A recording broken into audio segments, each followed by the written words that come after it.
Please come to order. Good morning. Welcome to the Commissioner of St. Mary's County meeting this date, Tuesday, April 26, 2022. I am Randy Guy, President of the Commissioner of St. Mary's County. I'd like to introduce the other commissioners. Sitting to my right, representing the 1st Commissioner District, which includes Piney Point, Ridge, St. George's Island, Mr. Eric Colvin. Good morning. Representing the 2nd Commissioner District, which includes Leonardtown, Hollywood, Mr. Mike Hewitt. Good morning. Sitting to my left, representing the 3rd Commissioner District, which includes Charlotte Hall, 7th District, Golden Beach, and Mechanicsville, John O'Connor. Good morning. Representing the 4th Commissioner District, which includes Lexington Park, some of California, Great Mills, and some of Hollywood, Mr. Todd Morgan. David Weiskopf, Interim County Administrator, is sitting at the table to my left. Morning. Elisa Cassis, our Communications Director, is sitting at the table to my right. Morning. Amy Carter, our Video Media Producer, is behind the glass. Please turn your cell phones off or on vibrate. When you come to this presenter's table, please approach by coming down the center aisle. And remember, this meeting is being televised, so you need to speak clearly and directly into the microphone for recording purposes. In other words, look good. Next, we have the invocation and pledge by Commissioner Colvin. Please stand. Lord God, this morning we thank you, Father, for the opportunity that we have to serve. We recognize that you have put us in this position to serve the citizens of this county, and we ask that you give us guidance and help our minds and hearts to stay focused on what is right. In your name we pray. Amen. Amen. Please join me in the pledge. I pledge allegiance to the flag of the United States of America and to the republic for which it stands, one nation, under God, indivisible, with liberty and justice for all. Thank you, Mr. Colvin. Please take your seats. Next, we need the approval of the consent agenda. So moved. Second. I have a first and second. All in favor? Aye. Any opposed? Ayes have it. Next, we have numerous proclamations this morning. First, we have the National Child Abuse Prevention Month. And I think we have the assistance of the Director Department of Social Services, Angela Sachs-Tippett. Is she here? Good morning, Commissioners. Department of Social Services has not been able to arrive yet. Okay. Want to postpone it for a while, or? Sir, Okay, to your okay, pleasure. We can move it to the end and try again. Let's do the Travel and Tourism Week proclamation. I think Chris Caslemas is here, and okay, our Tourism Director is here. Sorry, here you go.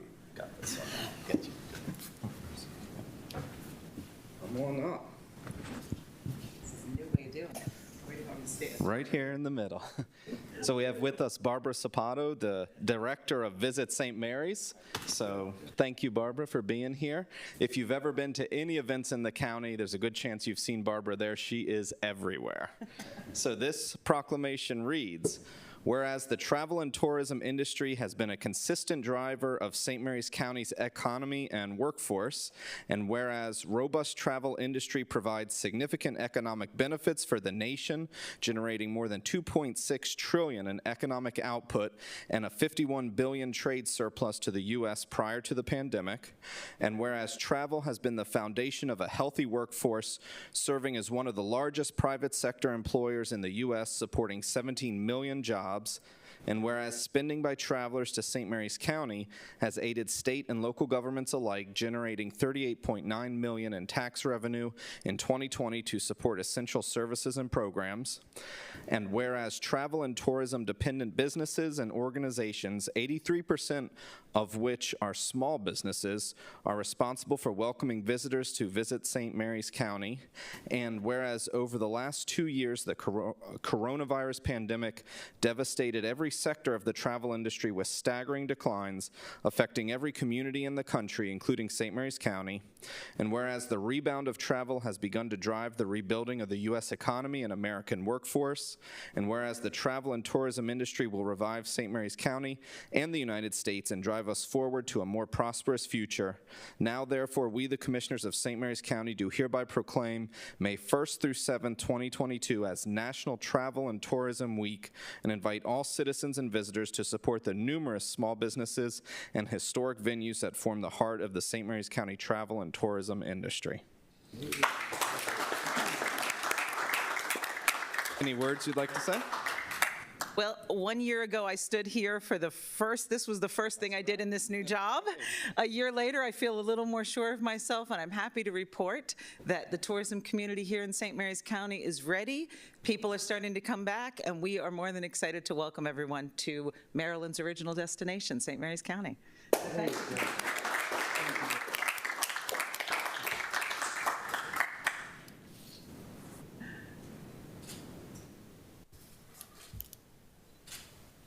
Thank you very much for your guidance. Next, we have the National After School Professionals Week. I think Commissioner Morgan, we need Mr. Shepard, Ms. Hale, Nelson, please all come forward.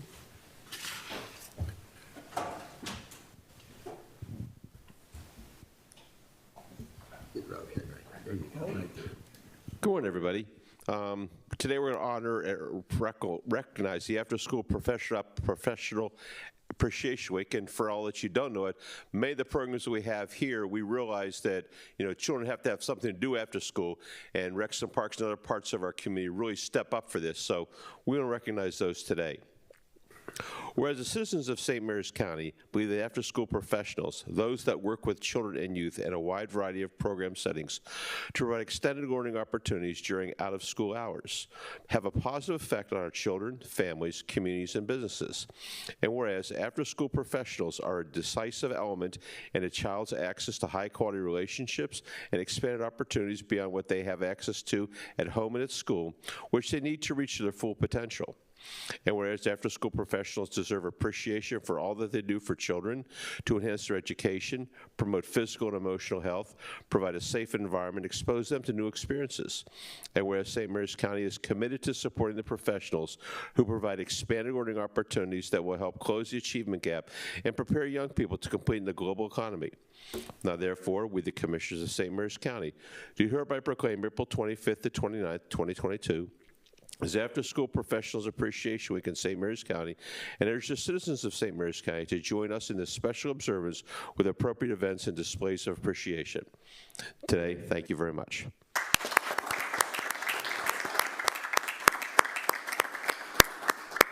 I'll let you speak first. I was going to defer to Arthur, but just wanted to make sure our staff realize how much we appreciate them. They work very hard and providing safe places for children, and most notably over the last couple of years has been extremely difficult. We were able to offer a full day program when schools were still closed, and the efforts that our staff provided has just been tremendous, so I want to thank them very much this week. Thank you. Arthur. Appreciate that. Recreation Parks, positive youth and student development has always been a part of our mission for the 50 years that we've been in place. But in the last 35, when we brought in licensed school-age centers in the public schools, and that partnership is when we really flourished and met the needs of parents after school, safe place, positive mentoring. But the reason we're here today, though, is talk about the staff that does that. Standing beside me is Sherry Nelson. What a delight she's been these last few years. Again, through, as Jessica mentioned, through COVID, we stayed open indoors, had a center there for parents that went to work, but yet their children could be virtual at the Hollywood Recreation Center. But Jessica Hale as well, her management as the Recreation Division Manager with the centers throughout the county and the schools, summer camps that also, it's almost like that's after school, but it's during the summertime. So I can't say enough about Jessica and Sherry and the professionalism, their hard work, and their love of children, and that's why we flourish in that, and I'm delighted for the families that they have this so that their children can be safe after school and in the summer. Thank you. Okay, thanks, everybody.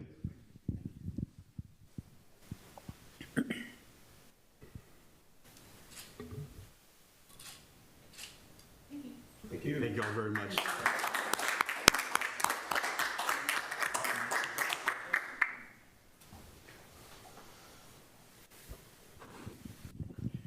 Okay, next we have the Administrative Professional Day.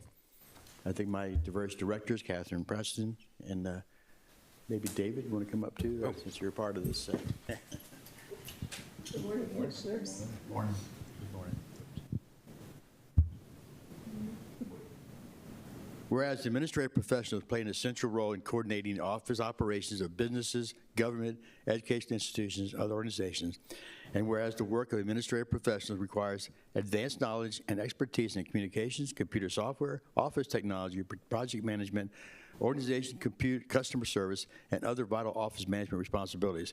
And whereas Administrative Professional Day is observed annually in workplaces around the world to recognize the important contributions of administrative support staff and is sponsored by the International Association of Administrative Professionals. And whereas there are more than 22 million administrative and office support professionals working in the United States, and whereas the Commission of St. Mary's County are proud to recognize the essential role administrative professionals play in our economy.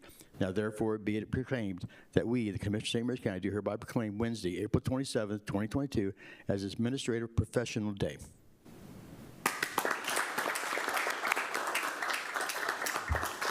I would like to make another comment about it, from our county administrator down to all the directors.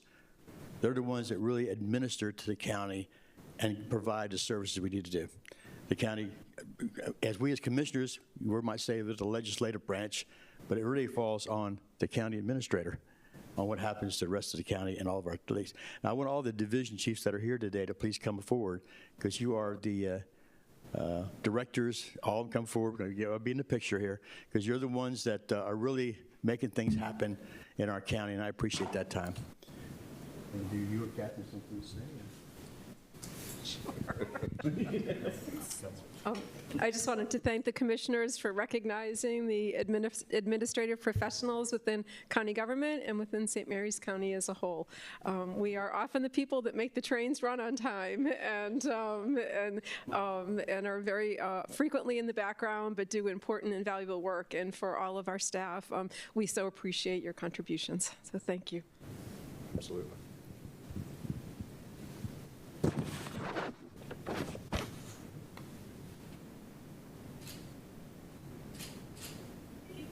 Thank you all very much. Thank you all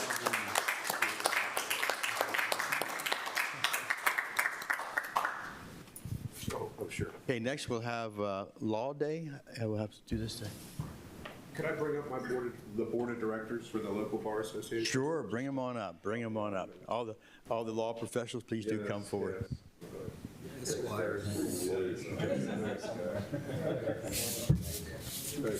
This is the deep bench I want.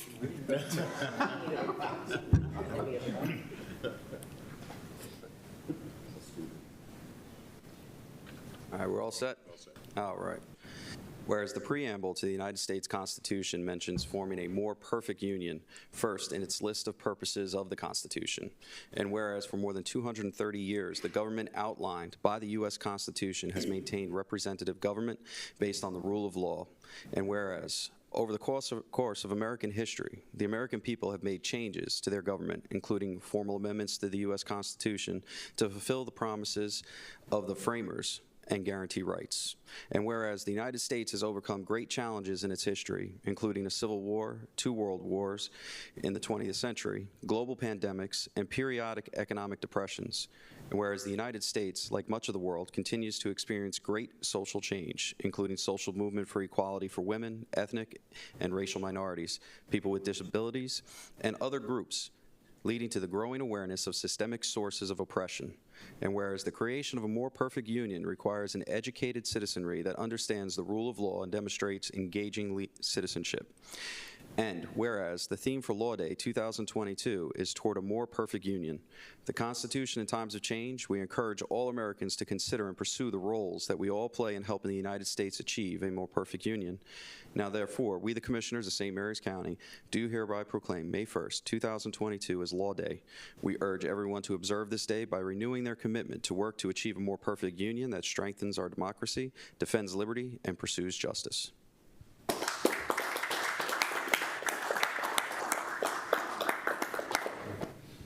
Thank you. With me standing here today are some of the board of directors and officers of the St. Mary's County Bar Association, and it's one of the highlights of my professional career is working with them. I think we're very active in the community. We do a yearly scholarship. We just did a donation drive for the local homeless shelter, and this Friday we're teaming with the Department of Aging and Human Services to be at the 3 senior centers to help our local seniors draft advanced medical directives. That, I think, is like all day long at the 3 senior centers this Friday, so please show up if you need some help. We're happy to do it.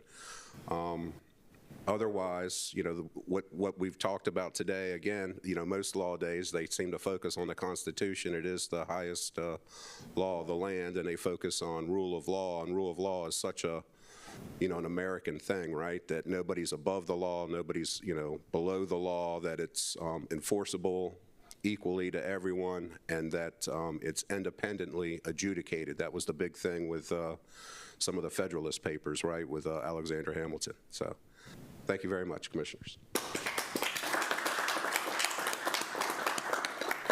The other attorneys have any motions they want to make up here? Okay, now we get a professional picture done.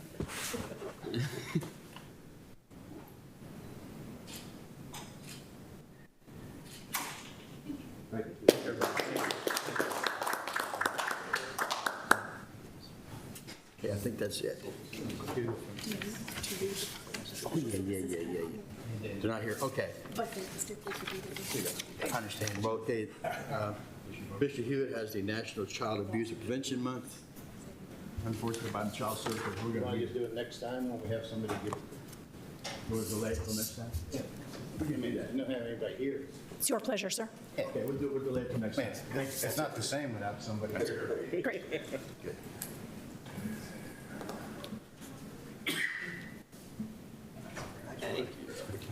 Oh, yes, we gave you all.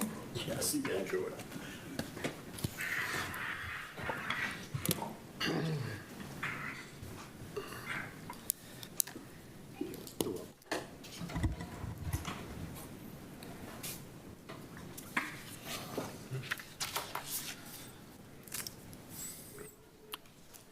Okay, next on our agenda here is a public hearing from the Department of Information Technology, public hearing for Comcast Cable Franchise Agreement. Mr. Bob Kelly, our director. Unfortunately, we're a little early for that, and we can't. I'm sorry. That's all right. We got 10 minutes to go, don't we? Okay. All right, well then it's, we can probably then do is land use growth management here? He's still here. Recess. Let me see. Well, I suppose we can take a recess for about a few minutes. Apologies. Okay. Okay, that's fine, that's fine. I know they're not here either. Break for 10 minutes. Yeah. Let's go take a 10-minute break. Recess 10 minutes.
Let's please come to order again. We're going to resume our April 26, 2022 meeting, and we'll start with Mr. Bob Kelly, who's our IT director, and he will be talking about the public hearing Comcast cable franchise agreement.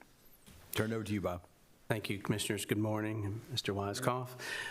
Before you this morning, as a follow-on continuation of our process to renew the cable franchise agreement with Comcast, predominantly in the north end of our county is where they operate, and this cable franchise agreement would allow us to continue operations for that service, predominantly in the Golden Beach area, but renewing this agreement also authorizes Comcast to extend their offerings throughout the county if they desire to do that, so that's part of this agreement.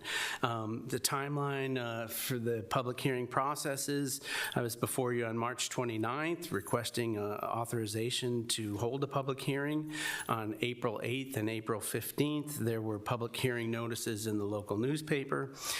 Before you this morning to actually, I guess, hold the public hearing with the hopes that I can be returned to you on May 10th for the adoption of the Comcast cable franchise agreement.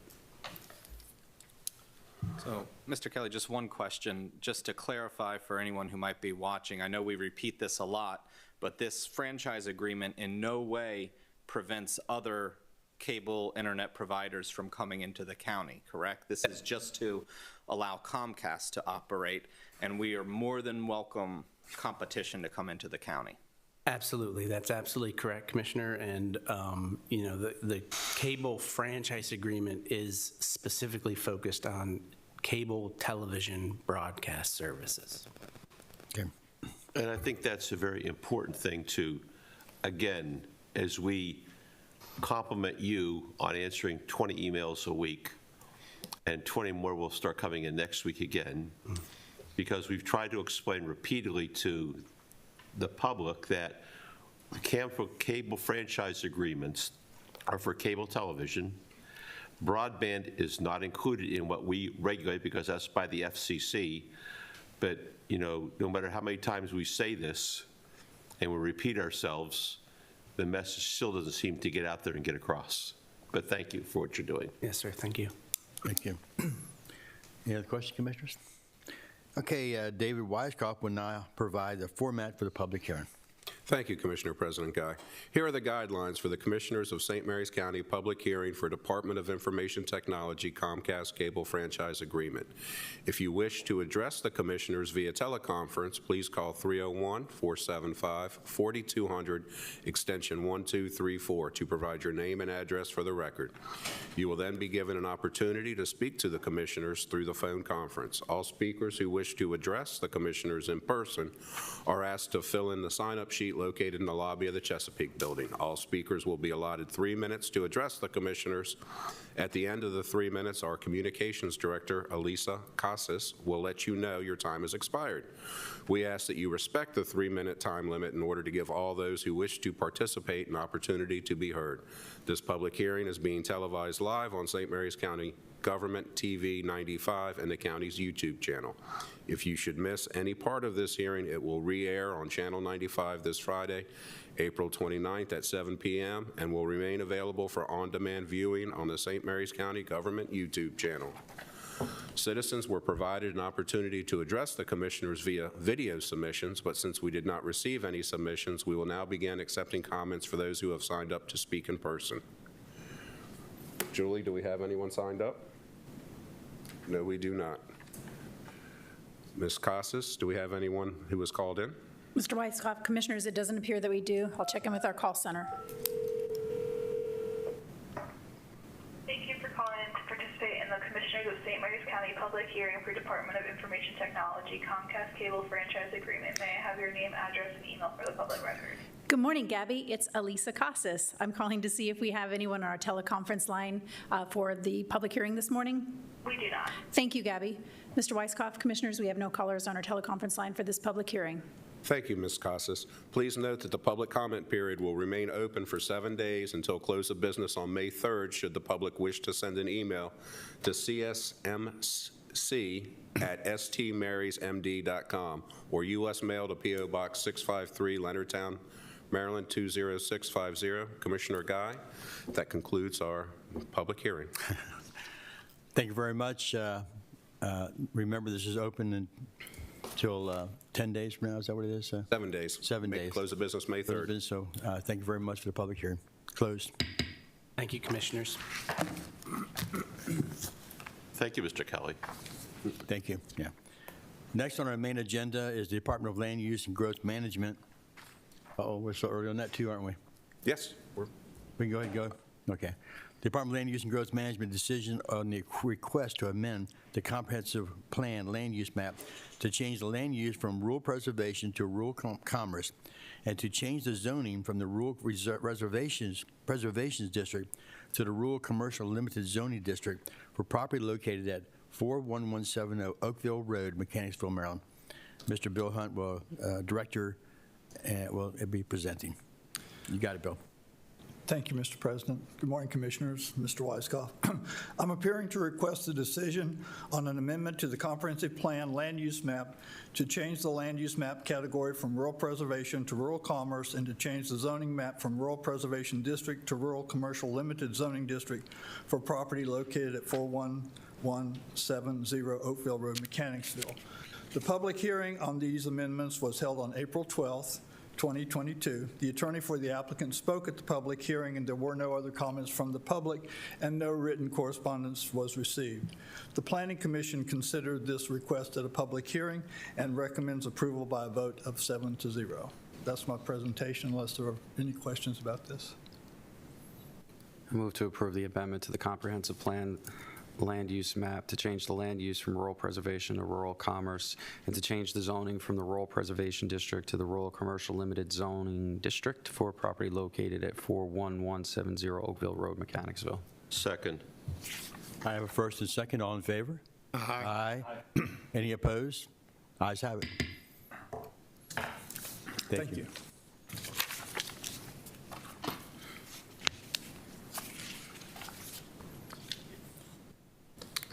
Okay, next we have the Department of Land Use and Growth Management request for public hearing, proposed amendment to the comprehensive zoning ordinance to delete section 51.3.122.a.3, private non-commercial swimming pools as accessory uses, in order to allow the property owners to apply for a critical area variance to construct a private swimming pool in the critical area buffer.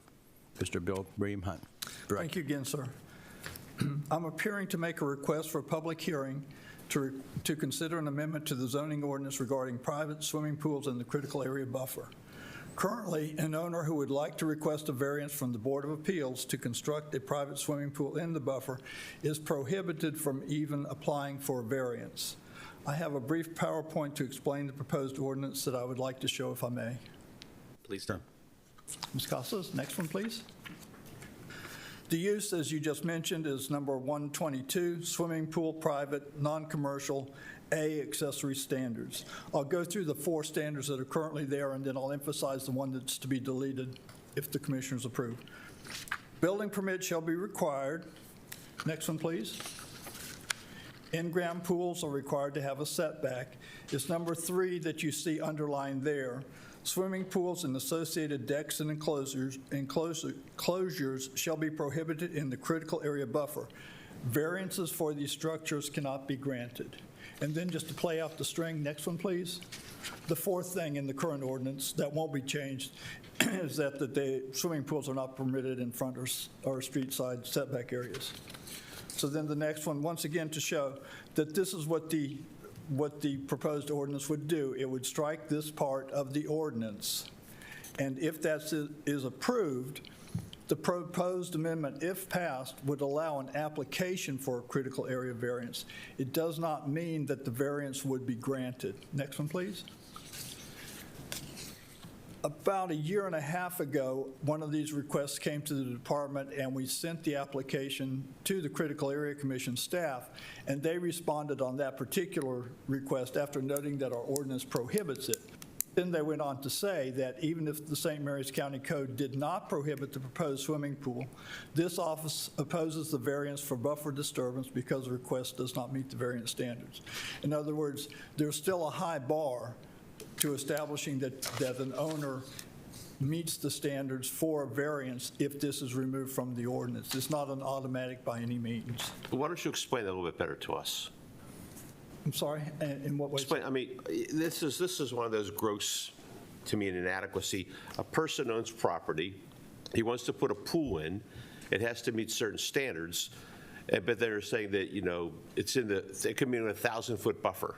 No, sir, the 1,000 feet, that's the critical area I'm saying, itself. okay, I bet 1,000 feet. So if a person owns a piece of property and they were 1,000 feet of the water, we're sitting there in the critical area saying, well, we don't like that idea.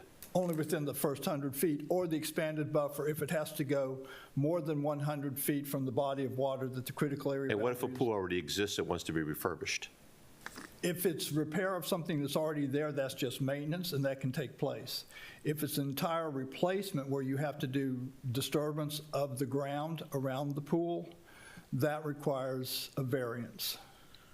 I'm trying to find ways to make things easier on our citizens rather than making it harder. Well, this would make it easier because at least they can apply. And then if they, do they have to go back to the Board of Appeals for permission, or is the variance going to be signed off by you? It can't be signed off by me because there are administrative variances that the planning director can authorize or approve, but within the buffer is not one of them. So who then has to sign off on Go it? to the Board of Appeals for any. Period. Yes, sir, for any other, Well, just maybe we like can- any other type of. Maybe we can work on that too.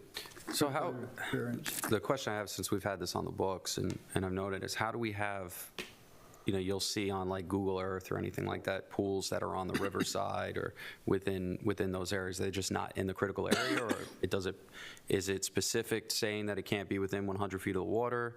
And how does that lay out for people? 'Cause I've seen plenty of pools that are, you know, close to the rivers. That is correct, you do. And without knowing the specifics, one would assume that they either got the variance or they were built before the critical area standards were in place. Which would make so sense. that it wasn't required. Yeah, I think some of these were older homes, so that might have been the case, or older pools, so that might have been the case. Okay. So to follow up on Commissioner Morgan's line of questioning, if we approve this and it goes through, and a homeowner applies for this variance, it goes to our Board of Appeals. Does it go to the Critical Area Commission also for approval?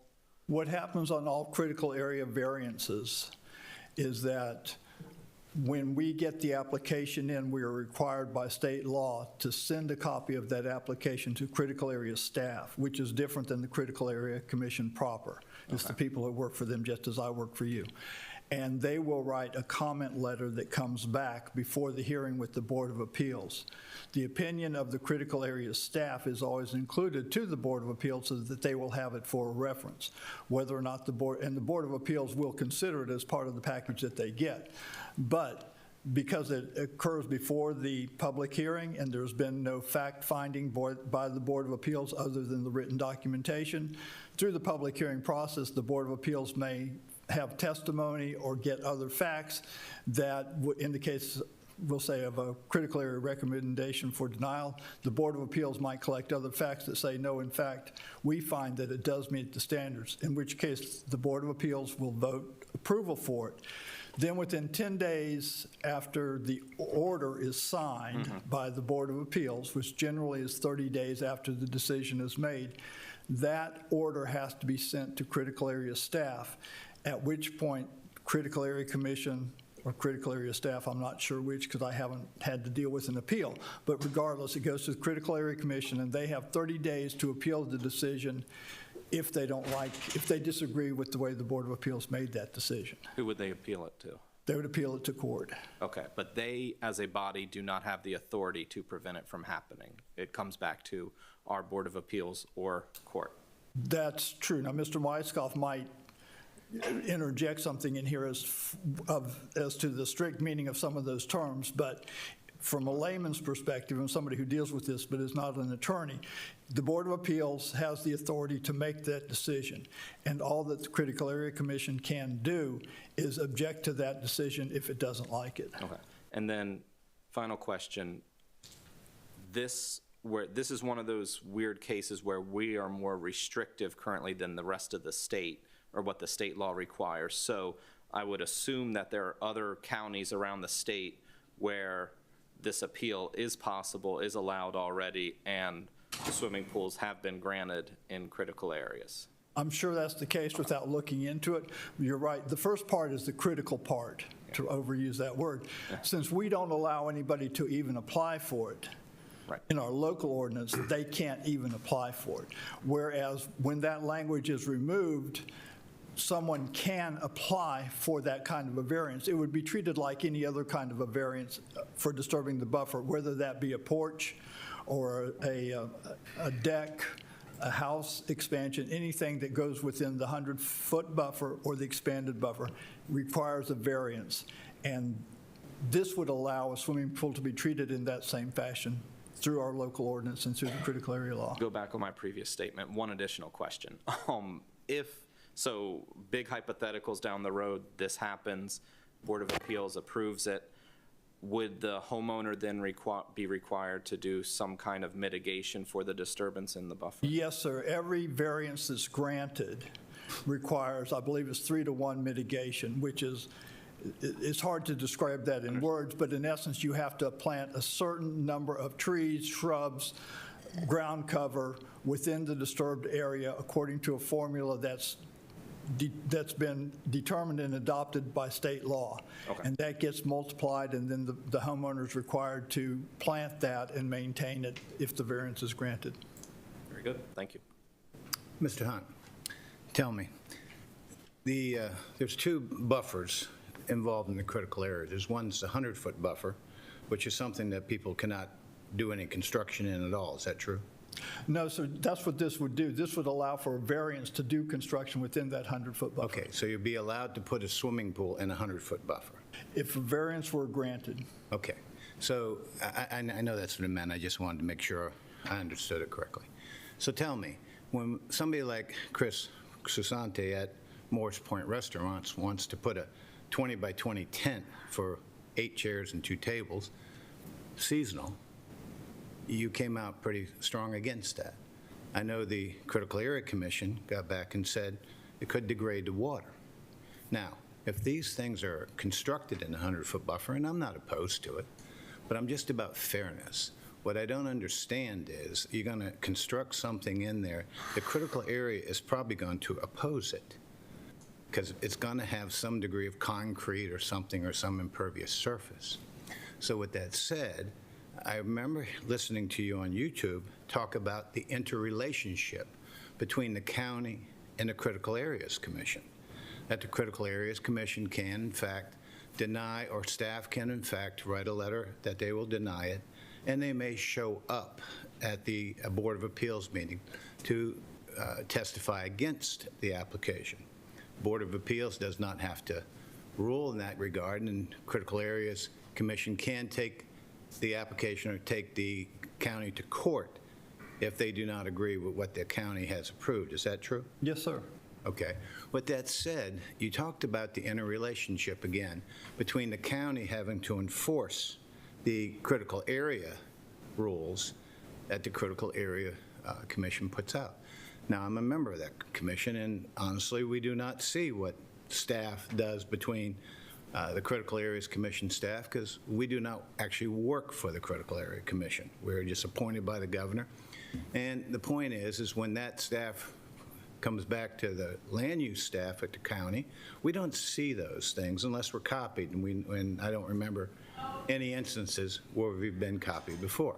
So the point of this matter is, have you taken, I know of one instance in Smith Nursery Road in Hollywood where someone was constructing a playground in the 100-foot buffer. And it was reported to Critical Areas Commission, it was reported to the county. The county went and put a stop work order on it, and the people did stop. What they did, they finished the project. But it still exists. So what are people supposed to think is fair. If we're going to allow this, if we allow pools, are we going to allow playgrounds? Where does this go? Every request for variance is handled separately by the Board of Appeals. As you pointed out, and I think it's a very important point, the state imposes laws, critical area law being one of them, and then local governments are required to enforce the law for the state. In the case of Critical Area Commission, when it comes to a variance, the Board of Appeals is the enforcement mechanism of the county in essence, because it hears that request.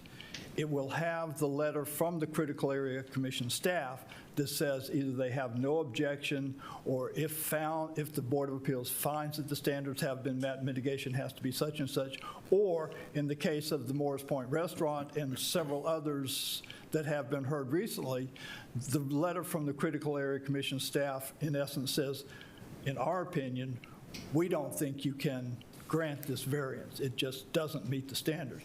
But that's why I said the Board of Appeals is the enforcement mechanism at that level. It looks at all the evidence, including testimony that may be presented at the public hearing, and it makes its determination that did the entirety at that point after the public hearing mean that the applicant had met the burden to justify the variance, and if so, then by majority vote, the Board of Appeals decides. Okay. Well, we have a meeting next Wednesday. I'll be interested to hear what they have to say about this. But what we're going to do today is vote to approve swimming pools in the 100-foot buffer. No, we're voting for a public hearing. It would just be the public hearing. All right. All right. Well, I move to authorize the Department of Land Use and Growth Management to schedule a morning public hearing on May 10th at 11:30 a.m. time for public comment on an amendment to the comprehensive zoning ordinance to delete section 51.3.122.a, parentheses 3, private non-commercial swimming pools as accessory uses in order to allow for property owner to apply for critical area variance to construct a private swimming pool in the critical area buffer. Second. I have a first and second. All in favor? Aye. Aye. Any opposed? Ayes have it. Thank you very much. Thank you, Mr. Hunt. Next, we'll move right into County Administrator time. Thank you, Commissioner President Guy. First on the agenda is draft agendas for May 3rd and May 10th. Tuesday, May 3rd, you'll start at your normal time with the invocation and pledge by Commissioner Hewitt, followed by 4 proclamations: National Drug Court Month, National Nurses Week, National Skilled Nursing Care Week, and National Small Business Month. And then you'll have a commendation for Sergeant Todd Fleenor's retirement, county administrator time, then commissioner time, adjourn, and then you'll have an outside event at 11:30, which is the annual Law Enforcement Appreciation Day ceremony in Callaway. And then on May 10th, you'll start at your normal time. However, we will be at the Board of Education building for the joint meeting on Moakley Street. And then you'll adjourn at 10:30, return to the Chesapeake building at 11, followed by the invocation and pledge by Commissioner O'Connor. And you'll have 3 proclamations for National Transportation Week, Ehlers-Danlos Syndrome, and Older American Month. A decision on the Comcast franchise agreement, county administrator time, followed by commissioner time, adjourn, and then have a 1:30 budget work session. And second on the agenda then today would be the Department of Finance and the St. Mary's Metropolitan Commission review of fiscal year 2023 capital improvement budget, fiscal year 2024 to 2028 plan.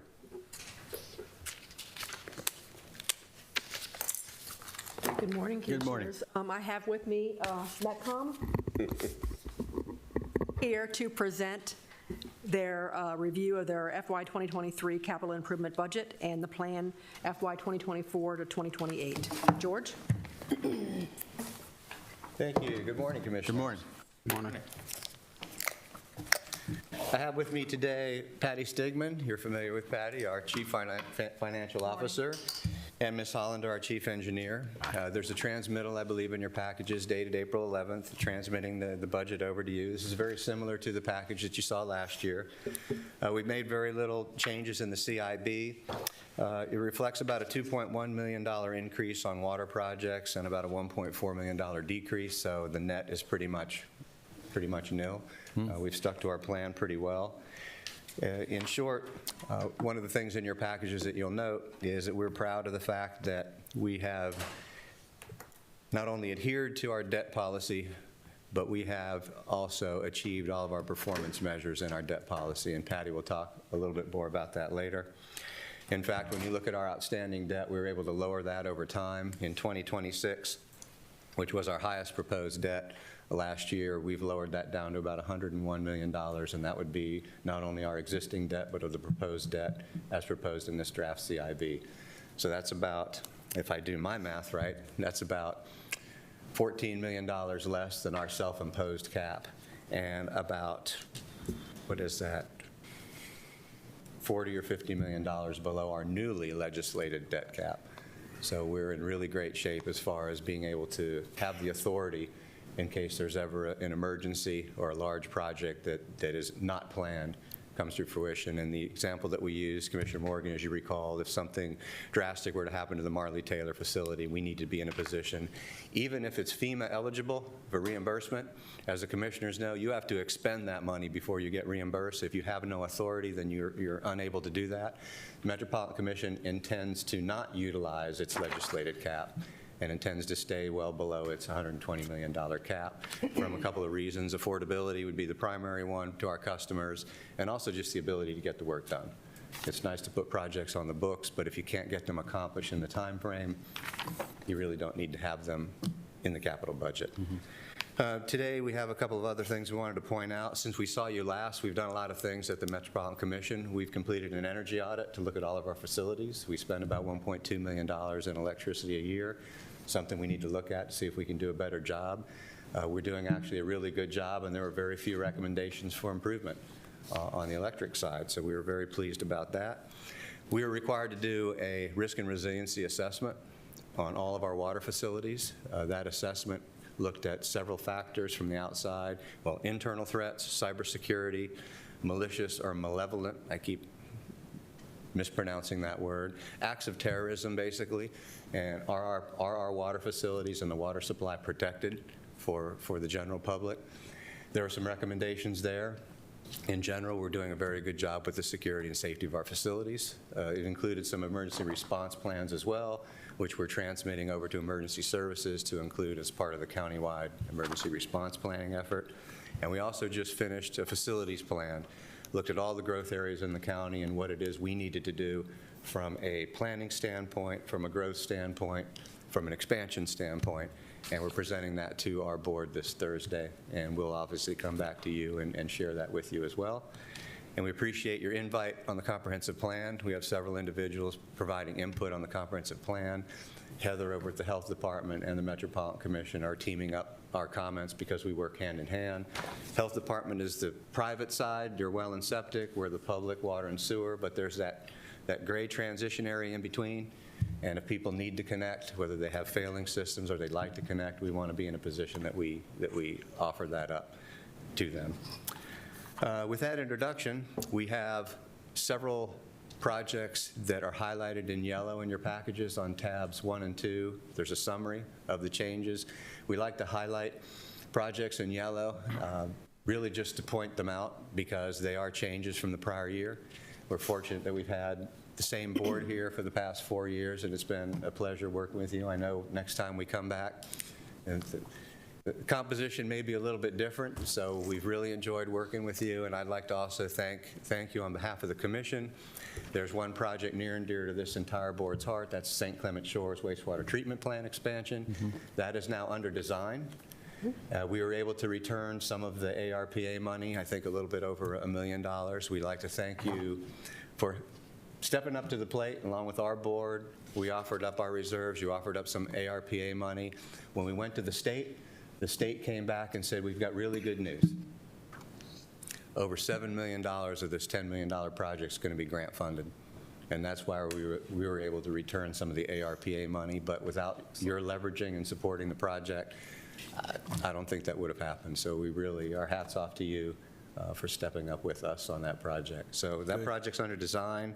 It should be completed by December of this year. The bidding would be in February, between February and April of next year, and construction between May and August of the following year. So that would be May 2023 to August 2024. For about 16 months? Yes, sir. How many ADUs you adding? It's 248. 240? 240. All right. 240, 250. All right. I've been following it, sorry. Somewhere in that neighborhood. And we've been receiving some inquiries about the schedule. Heather's reached out to us too, so we put together a 2-sentence paragraph, basically. It's a short paragraph that she can also put forth on her social media. And when you talk about the $7 million in grant money, that's excellent, thank you. And I guess what I was trying to understand is, are we going to be able to run the lines down through, say, Brunton Bay Estates and those areas that are right on the water there at the Rose, I think it's called Rosebud, that area in there? Or will those people have to run that line themselves? They'll have to run the lines. They'll have to run the lines. We're providing capacity at the plant. The good news is Bay Restoration funds may be available. Those connections are allowed on an individual basis, but if this entire board, for example, lived on the same street, you're allowed to pool the cumulative total of all your eligibilities into running that central line. Well, just so I'm clear on this, and I've been following this for several years, is that what we've heard is that those trunk lines to get to the people's houses could be $1.2 million, $1.5 million, something like that. And I'm hoping that you can confirm that, or at least give me a number, so next time I see Secretary Grumbles or before he leaves MDE, we can find out if any grants are available.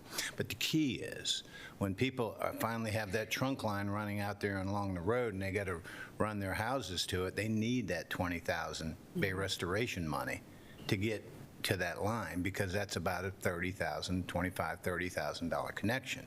So for them to pool their $20,000 that's available to get the trunk line, and then they got to turn around and spend the $30,000, it's still onerous for them to come up with that kind of money. Absolutely, and one of the issues that we have, unfortunately, is there's no required connection policy. So folks aren't required. We've talked about that for a long time, sir, and that's reality, so just get used to it. And I guess the other thing I'll say to you, though, is it's about having grants available, because it's great to have capacity at the plant. We worked on that for years. But if we can't get people who have failing systems to hook up to it, it's not worth the effort. Absolutely. Thank you. Any other questions on St. Clement Shores? St. Clement Shores water line should be done in November this year, in case there's an inquiry on that. Very good. Hickory Hills water tower, the old one's still up. It's got to be a question on when's that's coming down. When's that coming down? It's in the fall. We gave you a schedule. We're still on that schedule of this fall. We had a heck of a time trying to get the well driller on site. The well driller is now on site. It'll take about 3 to 4 months to get the well drilled and to get it tested and permitted. With that well, we would then fill the tank. Okay, so the new tank the new tank's not operational yet? That is correct. Okay, and that will happen in the fall? That is correct. And after that's operational, the other tank will come down? Working on a plan to perhaps get it down a little earlier than that. Well, I know you were. Stay tuned. I know you were concerned about the look of that old tank, Absolutely. and it is looking worse and worse. Absolutely. Every day. Absolutely. So, sooner we get it out of there, sir, the better off. I think we'll be. Agreed, 100%. Thank you. And with that introduction, we have some other changes we'd like to go over, and I'd like Christie to go over those with you. They're just 5 or 6 on the water side, 5 or 6 on the sewer side. Sure. Sounds good. Sounds good. All right, so we'll start off with the water, 'cause that's the first section in your binder. Generally, these plans are really just for water main replacements and well replacements. Again, the changes are highlighted in yellow. To just highlight a couple, the various rehab project in FY23 reflects additional ARPA funds, and that is to replace saddles in Wycomico and Mechanicsville. Town Creek, we decided to flip phases 3 and 5. Phase 5 is in the back towards the water. We've actually had more maintenance costs in that back section. It's actually the older section, so we decided to flip those sections in terms of need and maintenance costs. The water tank inspection and maintenance, again, additional ARPA money was added, and that is to put in water quality monitoring devices at those wells to make sure the water quality remains at the high level. 1 second, I'm sorry to interrupt you. Back to Town Creek. Yes, sir. Have you fixed that line that was going down Spruce Drive that was always, That's under design, the second half from, is it Big Chestnut?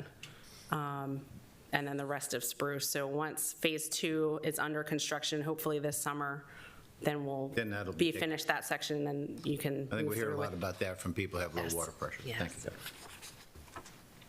you. And then also in the water and sewer, we added a new generator replacement project to start replacing generators we have that are over 20 years old and have reached the end of their useful life, so getting those replaced. Any questions on water? Actually, one question, I don't remember if this was water or sewer, but a while back you had talked to us about a smoke test you were doing in the lines. How's that going? Is that done? How'd it work out? Another hats off. We started a smoke testing program, and what that does is that enables you to find breaks in lines, but it also requires a lot of public participation and education. We put a whole section on our website about smoke testing because smoke can appear in the house. We'll get questions like, will that affect my dog if I'm not at home? Should the dog be outside? What is the smoke? Is it a fire? Will it set off the fire alarms? If it does, what do we do? So we have a whole educational piece on our website. But what I wanted to thank you for is the Department of Emergency Services.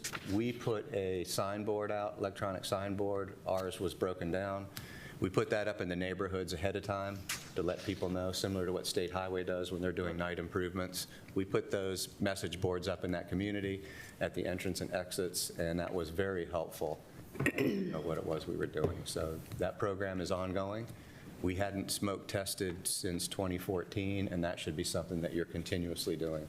Since infiltration and inflow, it's called I&I, is a big issue for us.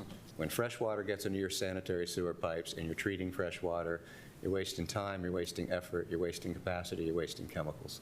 So if we can get a handle on that, and smoke testing is one of those key tests you can do that's not very expensive. So really great question. Good. And actually very timely. So the first section in sewer, I'm just going to talk about I&I. We added $100,000 for additional funds to help with our I&I, which is part of the smoke testing, so very timely.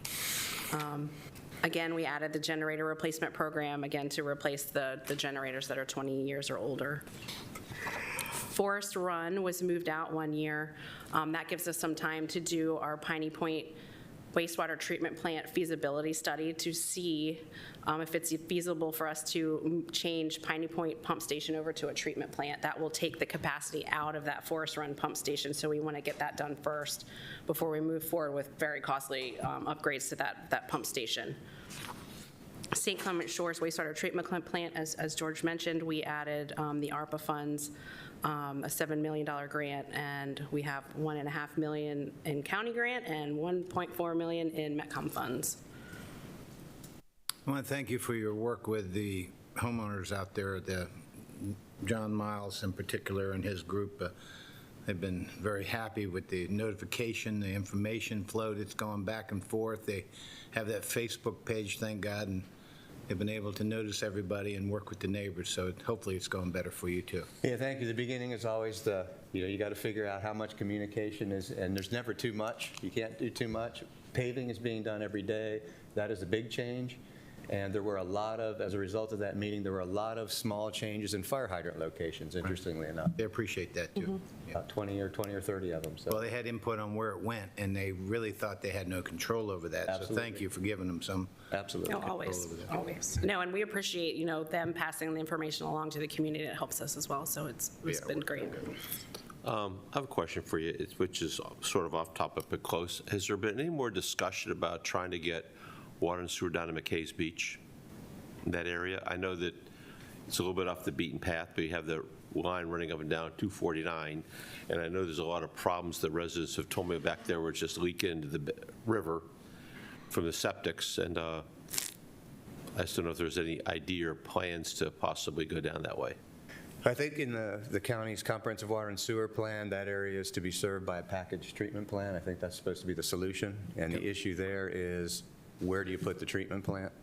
So one of the things I think maybe it's a joint venture that we could do is we need to look at all those projects that are in the county's comprehensive water and sewer plan that are listed as either problem water areas or problem sewer areas, and decide who is going to take the lead on the private sector side to identify pieces of property that when it's needed, it is now publicly owned and something can be done. And that's something that we spoke to the Planning Commission about at the CIB presentation. And I think that's going to come up through the comprehensive plan and through the comprehensive water and sewer plan amendments that come after that. Commissioner Morgan, I've had discussions with Secretary Grumbles from MDE and Jeff Fretwell. And the key on that McKay's Beach thing, it's about 2.5 million. But the key is that we're hoping to use the St. Clements wastewater treatment plant as a, what's the term, pilot project. Because they were looking at it for the whole state, because we're running into this stuff everywhere. So the key gets to be is capacity at the plant. So if we can figure out a way to finally get this St. Clements Shores, and it looks like we are, looks like we're getting there, get that expanded and figure out the monies to run the trunk lines, that gets to be the thing about the public-private part, you know. So I guess the answer to your question is it's taken a lot longer than we thought, but there's been discussion on that, and if we can ever get through the St. Clements Shores wastewater treatment plant, we can use that as a model. Okay, good. Thank you. And the comprehensive water and sewer plan also has a listing of number of properties affected. So I think from a prioritization standpoint, not that, you know, the community that only has 5 is less important by any means. That's not the case. But I think we should look at the larger areas as first priority. And McKay's Beach, I think, is one of the larger areas affected. Yeah, it is. Thank you very much. It'd qualify for the 20,000 bay restoration per household. The key continues to be the cost of running the trunk line down there. And do we get a grant for that? But again, this St. Clements Shores is our pet project. And or a special taxing district, you know, that's submitted by petition, you know, either way. But between the two, there should be a way to get that thing done. Okay. Thank you. All right, so a grinder pump replacement project now became an annual project, so that will move forward every year instead of every other year. And then lastly, our Marley Taylor Water Reclamation Facility, we've added the preliminary design for the upgrade and expansion of that plant to FY27. That fits within our facilities plan model that we see for growth and where we're going to hit our 80% capacity at that plant. So we're getting that on the page and making sure that stays in our radar, and we'll monitor that as flows increase or decrease. And if you hear any rumors about Marley Taylor doesn't have capacity, we want to frame that for you today. Marley Taylor has flow capacity remaining. On the EDU side, there seems to be an issue with capacity. So what we're doing is we're going to the state, we're using the actual flows that we've received with the number of EDUs we currently have, and having that prorated so that it frees up the capacity on the EDU side. Okay, tell me, we used to have a capacity of 6 million gallons a day, and we were running around 4 million gallons a day. And we did that 35 or however many $1 million upgrade to Marley Taylor. We found out that the technology worked better than we thought, and it's my impression that we actually increased from 6 million a day to 7.5. Permitted capacity remained the same. Stayed the same. Stayed the same. All right. What about flow? Is it still at 4 million? We're still just under 4. I think it's around 3.7, 3.8. So okay. So you still got 40% capacity left. How much capacity you got left? But if you look at the growth, by 2027, the state will require us to do a capacity management plan. So we're predicting that that's going to happen in 2027. So we're getting that on the books now. Thank you. That's all I have, unless you have any other questions on sewer projects or water. Undrawn debt, where you at on that? And I know where you are, but I just want to hear. Getting ready to pass that over, so thank you for doing my introduction. Oh, okay, sorry. Ms. Stegman, and she's going to go over all that for you. On the undrawn debt, to answer your question, that old original debt that we had on the books for quite a long time Yes. is down to 5.2 million. That's a big decrease from 51.5. And then we just had a recent borrowing we closed on last December. What So was your rate? that was 1.97. We also refunded last year. And Yeah, had you an got the excellent- 3 million refund, right? I think what's really important was what Commissioner Hewitt just brought up, and that is the fact that the county government and METCOM and others have been diligent about providing infrastructure that this community needs. And we have done it in a very prudent, responsible manner. And we've done it when interest rates are extremely low. And we've been able to buy down our debt with continually refinancing to lower rates.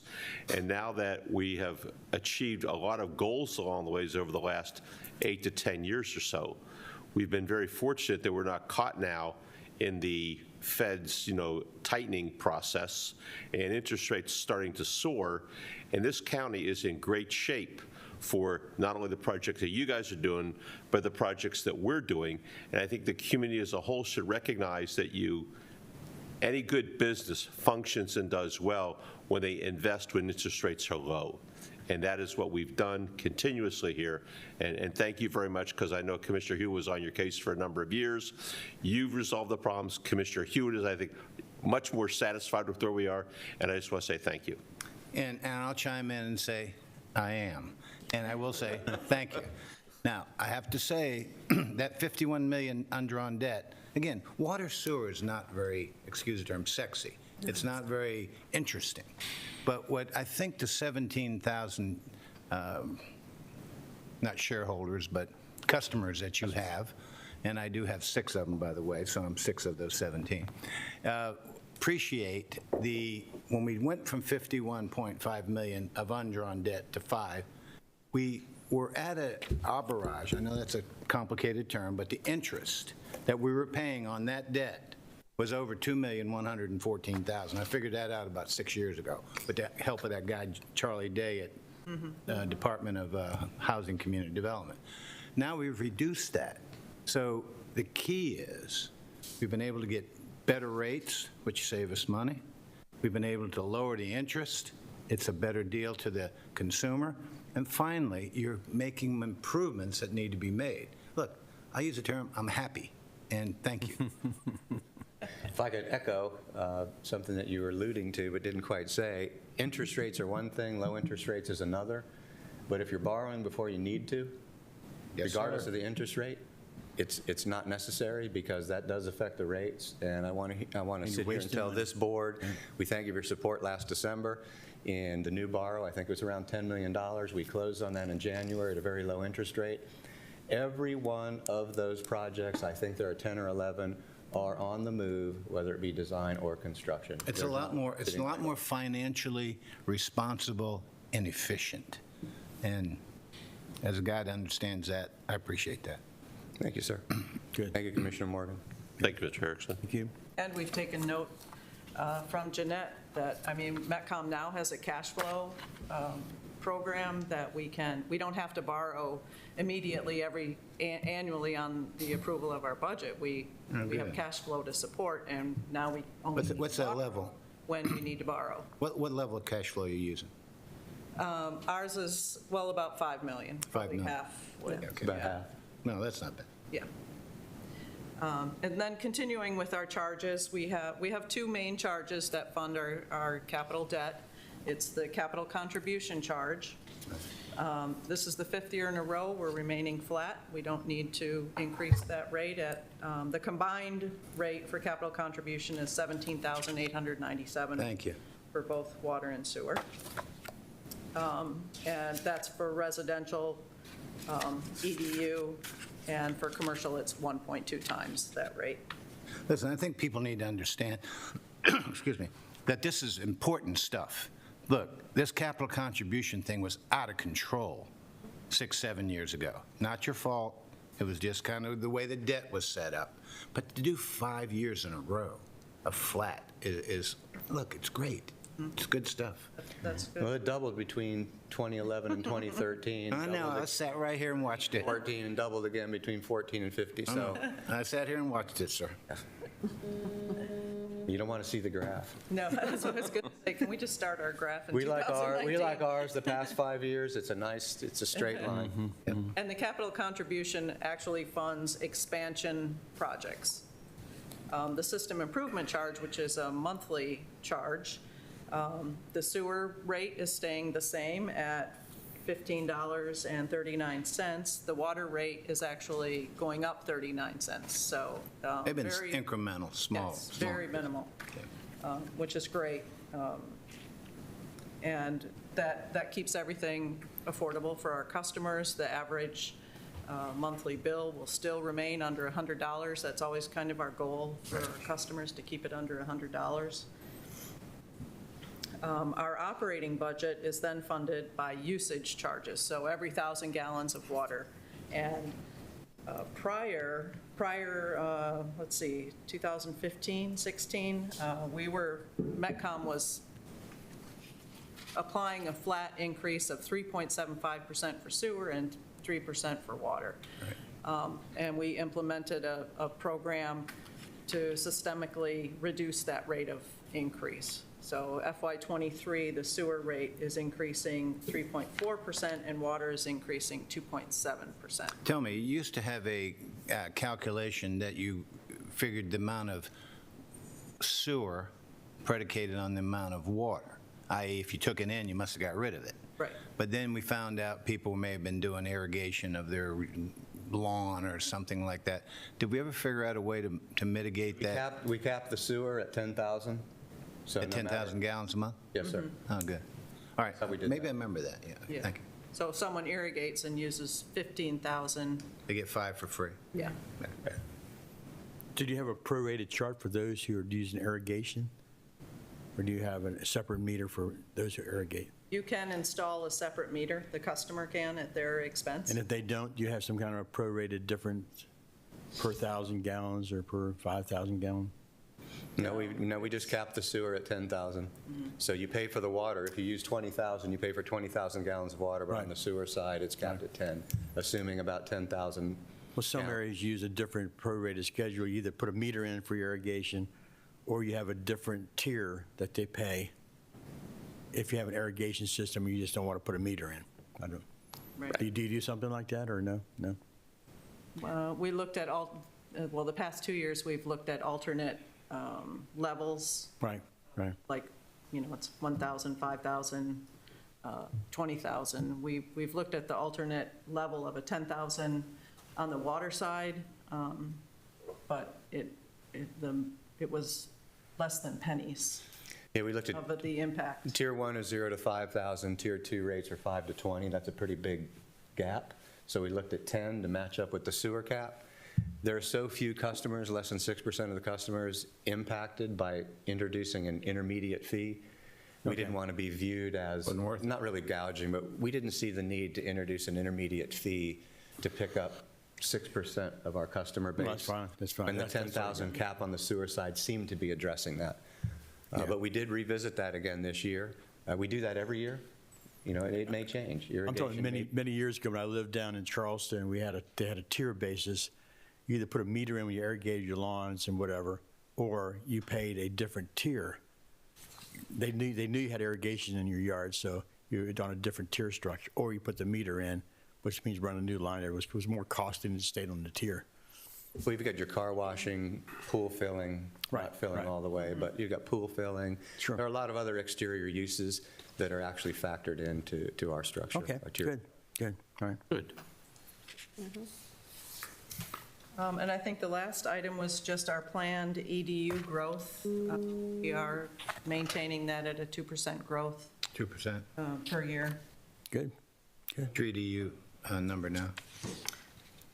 We just talked about that this Our morning. target's 89 for water and 147 for sewer. And in 2022, our target was 87 for water and 144 for sewer, and we hit 106 for water and 188 for sewer just this past month. Good. So we met our target. Wow. That's probably the third or fourth year in a row. You never want to overestimate That your was an income. issue we had before. We obviously thought we were going to have a lot more EDUs than we had, and thank you for rectifying that, too. We are not adjusting our projections. We'd rather end up with a little bit more revenue. But commissioners, you have to understand, if you get too much additional revenue at the end of the day, then you've got to adjust something. So You got to give it back. That's either the rates, well, it goes back into the budget, you readjust your rates the following year. I get it. Yeah, you lower the rate. Absolutely, or lower the rate of increase. Right. We'd love to be able to lower the rates, but lowering the rate of increase is step one, and we're on I the think you've consistently fourth been year. pointed out as a water sewer authority that has lower than rates than comparable sections of the state. And I know there was a big expansion over in Kent County over there where you go over the bridge. I think that's Kent County. And at Queen Anne. Maybe it's Queen Anne. Queen Anne. Queen Anne. Anyway, Kent Island, that's what I'm sorry, Kent Island. And I know some people who live over there, and they've talked about, they had that big expansion go on, had that big grant, but their bills are high. Well, we produce water, this is a parting comment, I guess. We produce water at about $1.89 per 1,000 gallons. I dare you to find bottled water that's comparable to that. $1.89 per 1,000 You hear some complaints about their water bills. Most of the time it's usage, or there's a leak that someone's achieved, and they come before us and we get waivers. We have a system in place to give waivers as long as they fix the repair and the flow returns to normal.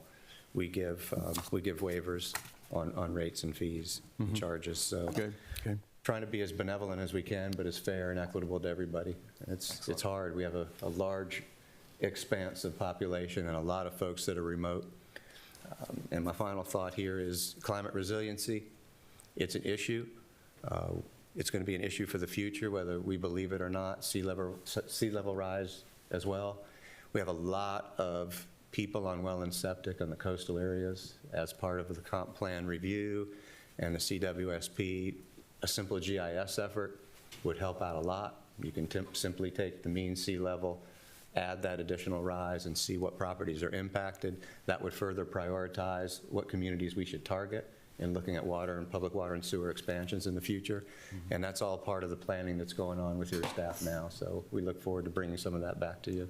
Tell me in that regard, when we have these, like Tropical Storm Isaiah, where we have 6-8 inches of water, rainwater in a short period of time, do your Marley Taylors, do your plants you just overflow, and no, they don't?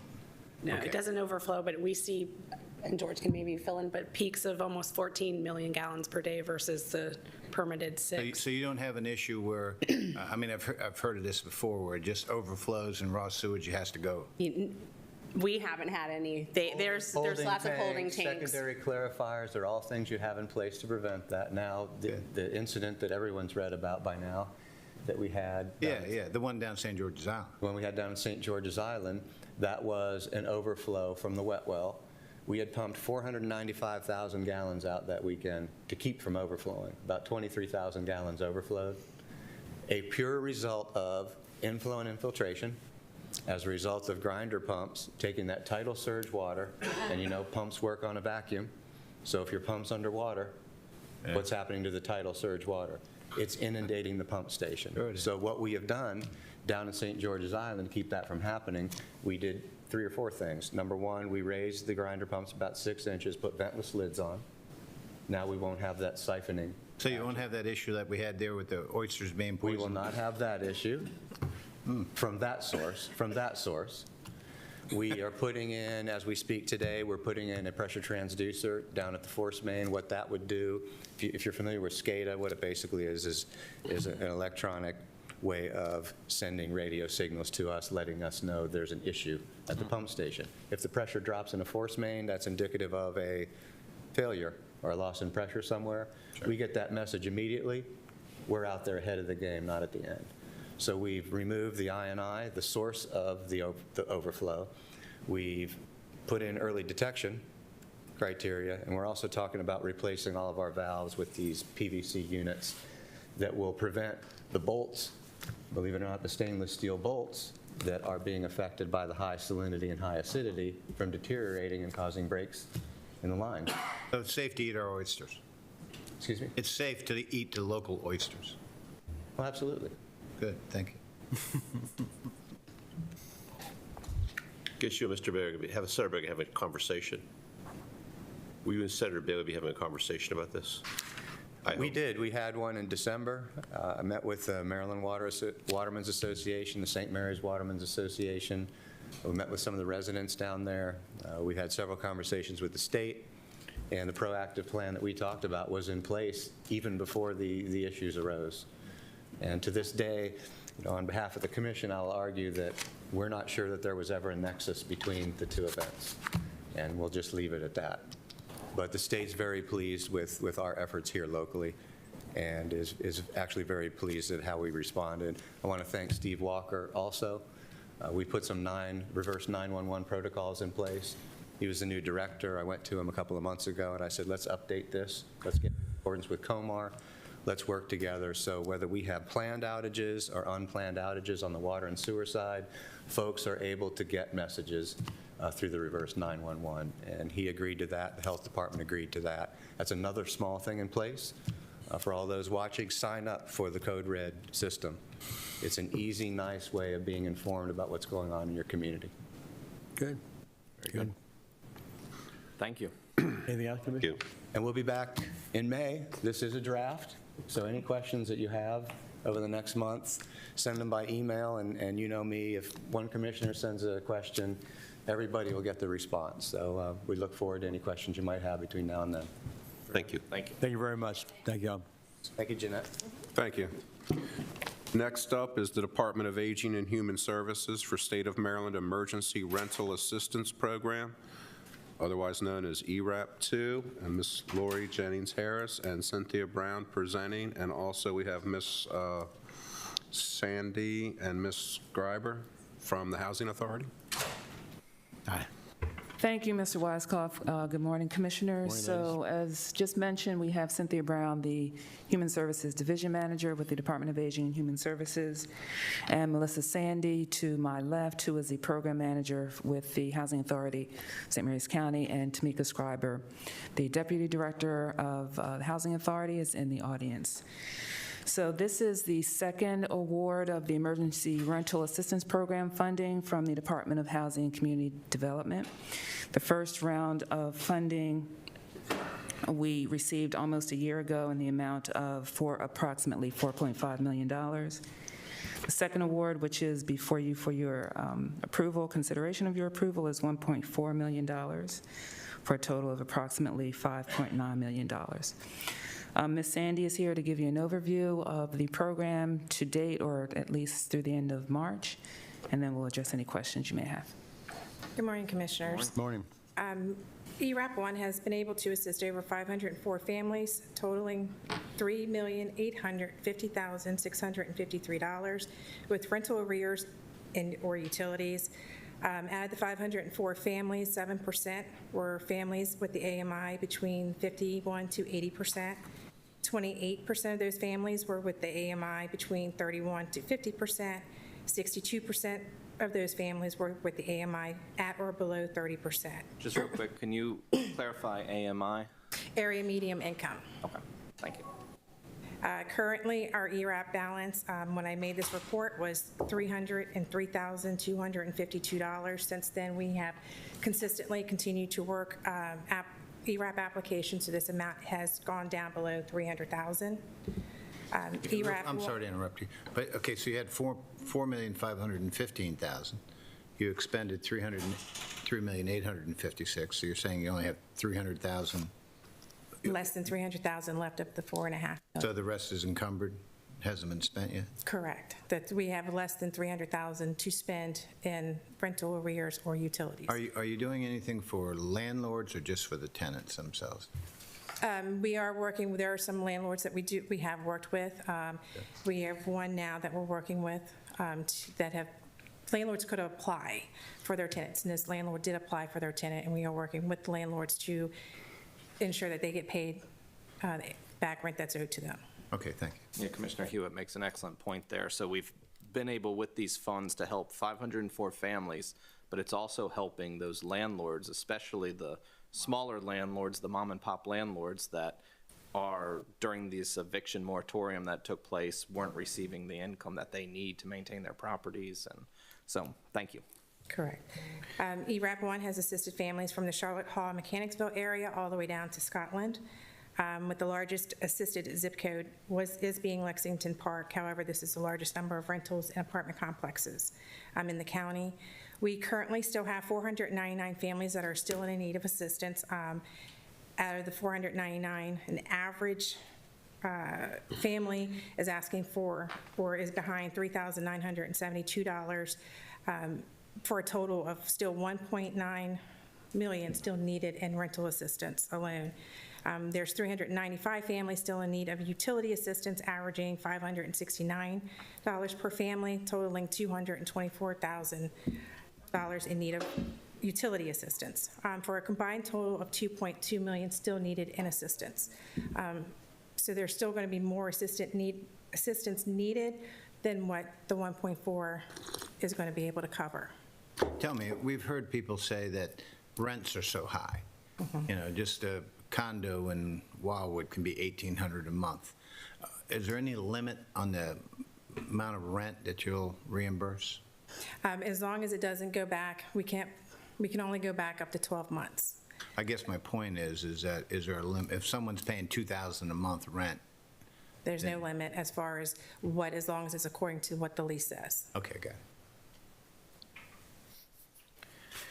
Move to accept the State of Maryland Emergency Rental Assistance Program, ERAP 2 Subrecipient Agreement Award on behalf of the Maryland Department of Housing and Community Development, DHCD, in the amount of $1,400,000. Approve the budget amendment to set up the project, execute the subrecipient agreement and related documents, include the grant agreement upon arrival.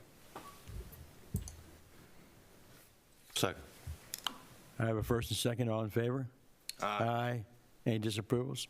I have it. Thank you, Commissioners. Ms. Brown, we didn't hear from you, or did you have? Thank you for giving me the opportunity. I just wanted to say very quickly, as the grant monitor, the Housing Authority staff really needs to be recognized. I so appreciate working with them. There are so many grants that require quarterly reporting, but ERAP requires monthly reporting. And this staff works with families as well as landlords under what is often time-sensitive and stressful conditions. So I appreciate their efforts. And thank you for providing the monthly statistics to us, too. We appreciate them. Thank you. So we shouldn't be hearing from Congressman Hoyer anymore about why we're not spending the money, right? Correct. We did hear about that last year. And I also wanted to just add briefly that Dennis Nicholson should also be thanked for the significant role he played in securing these additional funds for our county at this time. Thank God Thank for you. Dennis Nicholson. Thank you. Thank you. And next up is Department of Public Works and Transportation for Christmas and April 2022 tipping fee waiver. Mr. Jim Gotch and Mr. Zirkin, who was in the audience, and Mr. Howard Thompson and Ms. Klein Sorgan from Christmas and April.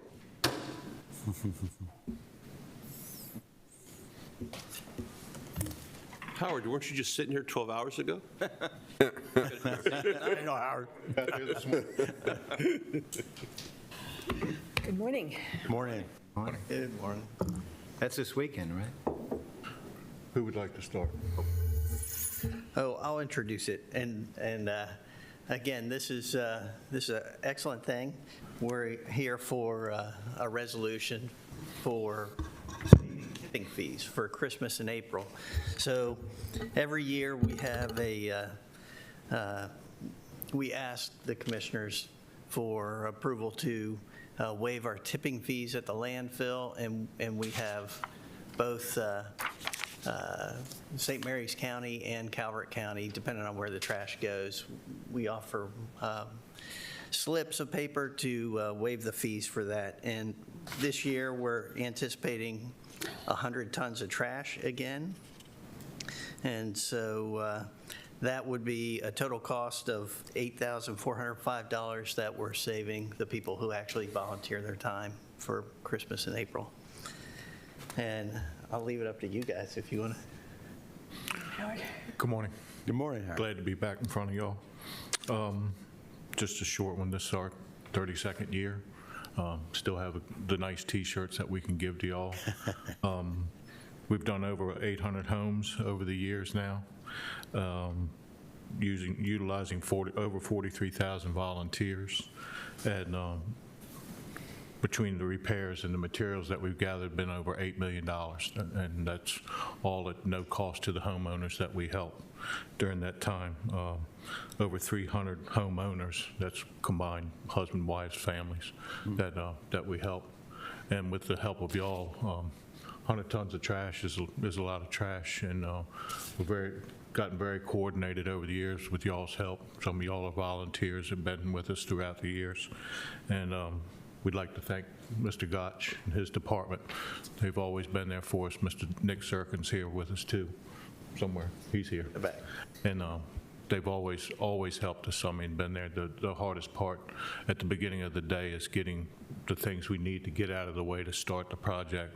And I'll say in the middle and the end of the day to get everything back out of there that we need to take care of at the end of the day, leaving the homeowner with a nice, straight, safe home and all the repairs needed to keep them warm and comfortable and secure in their time. We'd also like to thank, besides the commissioners, the fairgrounds that always let us do our staging there every year. It's always a work in progress. We always do a community project there to help them take care of their grounds. Plus, we've done over 20 community projects over the year. It might be more than that, but that number sticks with me. And we always like to help the community because the community always helps us. The volunteers that we've had, we see come back every single year. So they really have taken care of our county, and we like to take care of them. But the most important thing is y'all's support that you give us every year. It's a big help. We know that y'all are behind us. So you got about, what, 15 projects this year, 14 homes? 15.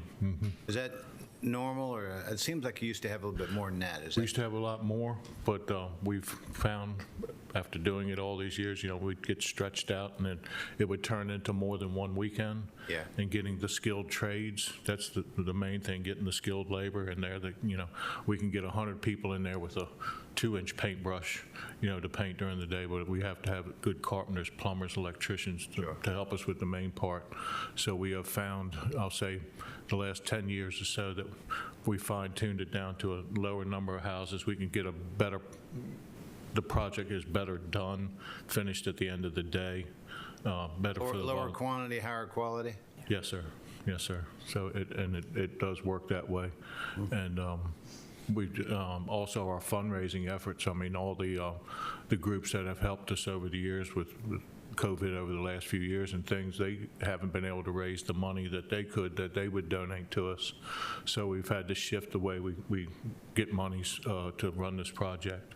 And it just, Dorian Klein Sorgan, I mean, I might be the president, but there's the head of Christmas in April right there. And she is always, she's in the office every day, and she takes care of getting out to the different groups that help us. And it's a very well-oiled machine, and she keeps us straight. Good, good. But one of the issues we have in the past couple of years, too, is the price of materials has soared. Yeah. So, and the availability is also an issue, too. So that's something we have to contend with when we're looking at projects and what we can afford to do. And we also do projects all year round. If someone comes in and needs an emergency ramp, we do that. When we do our inspections, we make sure everybody has heat. We did put in 2 complete heat units this year. Assisted a couple other people with getting their units fixed so that they, our mission is safe, warm, and independent, and we try to adhere to that all year round. Great. We're just so appreciative of everything Darren, you and Howard have done over all these years. It's always a fun experience. I remember I still found a T-shirt doesn't have a number on it, so it's been a while since I've been out there. Yeah, that's the original one, yeah. That'll Hang on to that good. one. Catch the spirit. So we're looking forward to another fun Saturday. I'll say, though, that you guys are just amazing what you're able to do, and the quality and the quantity. Hopefully this is done all over the country, but thank God it's done here. Well, we appreciate it with your support and the county support. This is such a giving county to give us all the things that we need to be able to accomplish our feats. I'd say, Thank you. Well, thank you for all you do. No doubt. Thank you. The other thing is in the dollar amount on our screen, and sometimes it gets updated. I think Mr. Gotch had said roughly 8,000, but it looks like the true impact that this will have and saving the cost is $11,705. So I'm hoping that'll go further to help people in your mission and what you do. So. Wow, that sounds I move to adopt the resolution waiving the landfill fees for Christmas and April projects associated with the annual program scheduled for Saturday, April 30th, 2022. Second. Got a first and second, all in favor? Aye. Any opposed? Ayes have it. Thank you all very much. Thank you all for great, wonderful help. Forward to Thanks, seeing you guys. next year. There you go. Thank you. No, you won't see me. Or me. On the job site. You'll see me on the job site. Thank you. There's also a list in each one of the bags of all the projects, so if anybody wants to visit. Okay, cool. Thanks, Doreen. Thank you all very much. Thank you. Thank you. And Mr. Gotch is staying seated because next up is FDR Phase 3B fee/easement acquisition of the Fenwick property, and Mr. Alan Settle from DPW&T as well is approaching the front. Okay, next is property acquisition for FDR Boulevard. So we're continuing to work on FDR Boulevard Phase 3B property, and we have one more that we're bringing to you today, a contract that we would ask you to exercise. And we had an appraisal for this piece of property that was done in November, and we made an offer letter, and it's basically come back unchanged from the client, with the exception of 4 trees. They wanted us to add the cost of 4 trees that they would like to replace that we're taking down. And so the appraisal was for $16,500, and the contract that we're asking you to sign is $17,250. How you doing with those acquisitions? You got still quite a few more to go? Yes, we're about a third of the way through right now. And just to be clear, 3B is Hewitt Road to Peg Road. Correct. Okay, good. Well, I move to approve the exercise of option contract with Joy and Zena Fenwick and the Commissioners of St. Mary's County, and authorize the Commissioner President to sign the related documents. Second. I have a first and second, all in favor? Aye. Any opposed? Ayes have it. Thank you. Thank you. Thank you. Next up, again, Mr. Gotch, regarding the Adult Detention and Rehabilitation Center fiscal year 2022 state grant application. Mr. Gary Whipple as well from DPW&T. Okay, the detention center was going to be with us, but had an emergency and had to run out, so it's just us. Okay, for the adult detention center, this is a final grant application that we're requesting from you. We have gotten a grant, or we have the ability to get the grant from the State of Maryland Board of Public Works for $1,856,000, which would complete the work on the adult detention center. And we're requesting authorization to sign the grant agreement.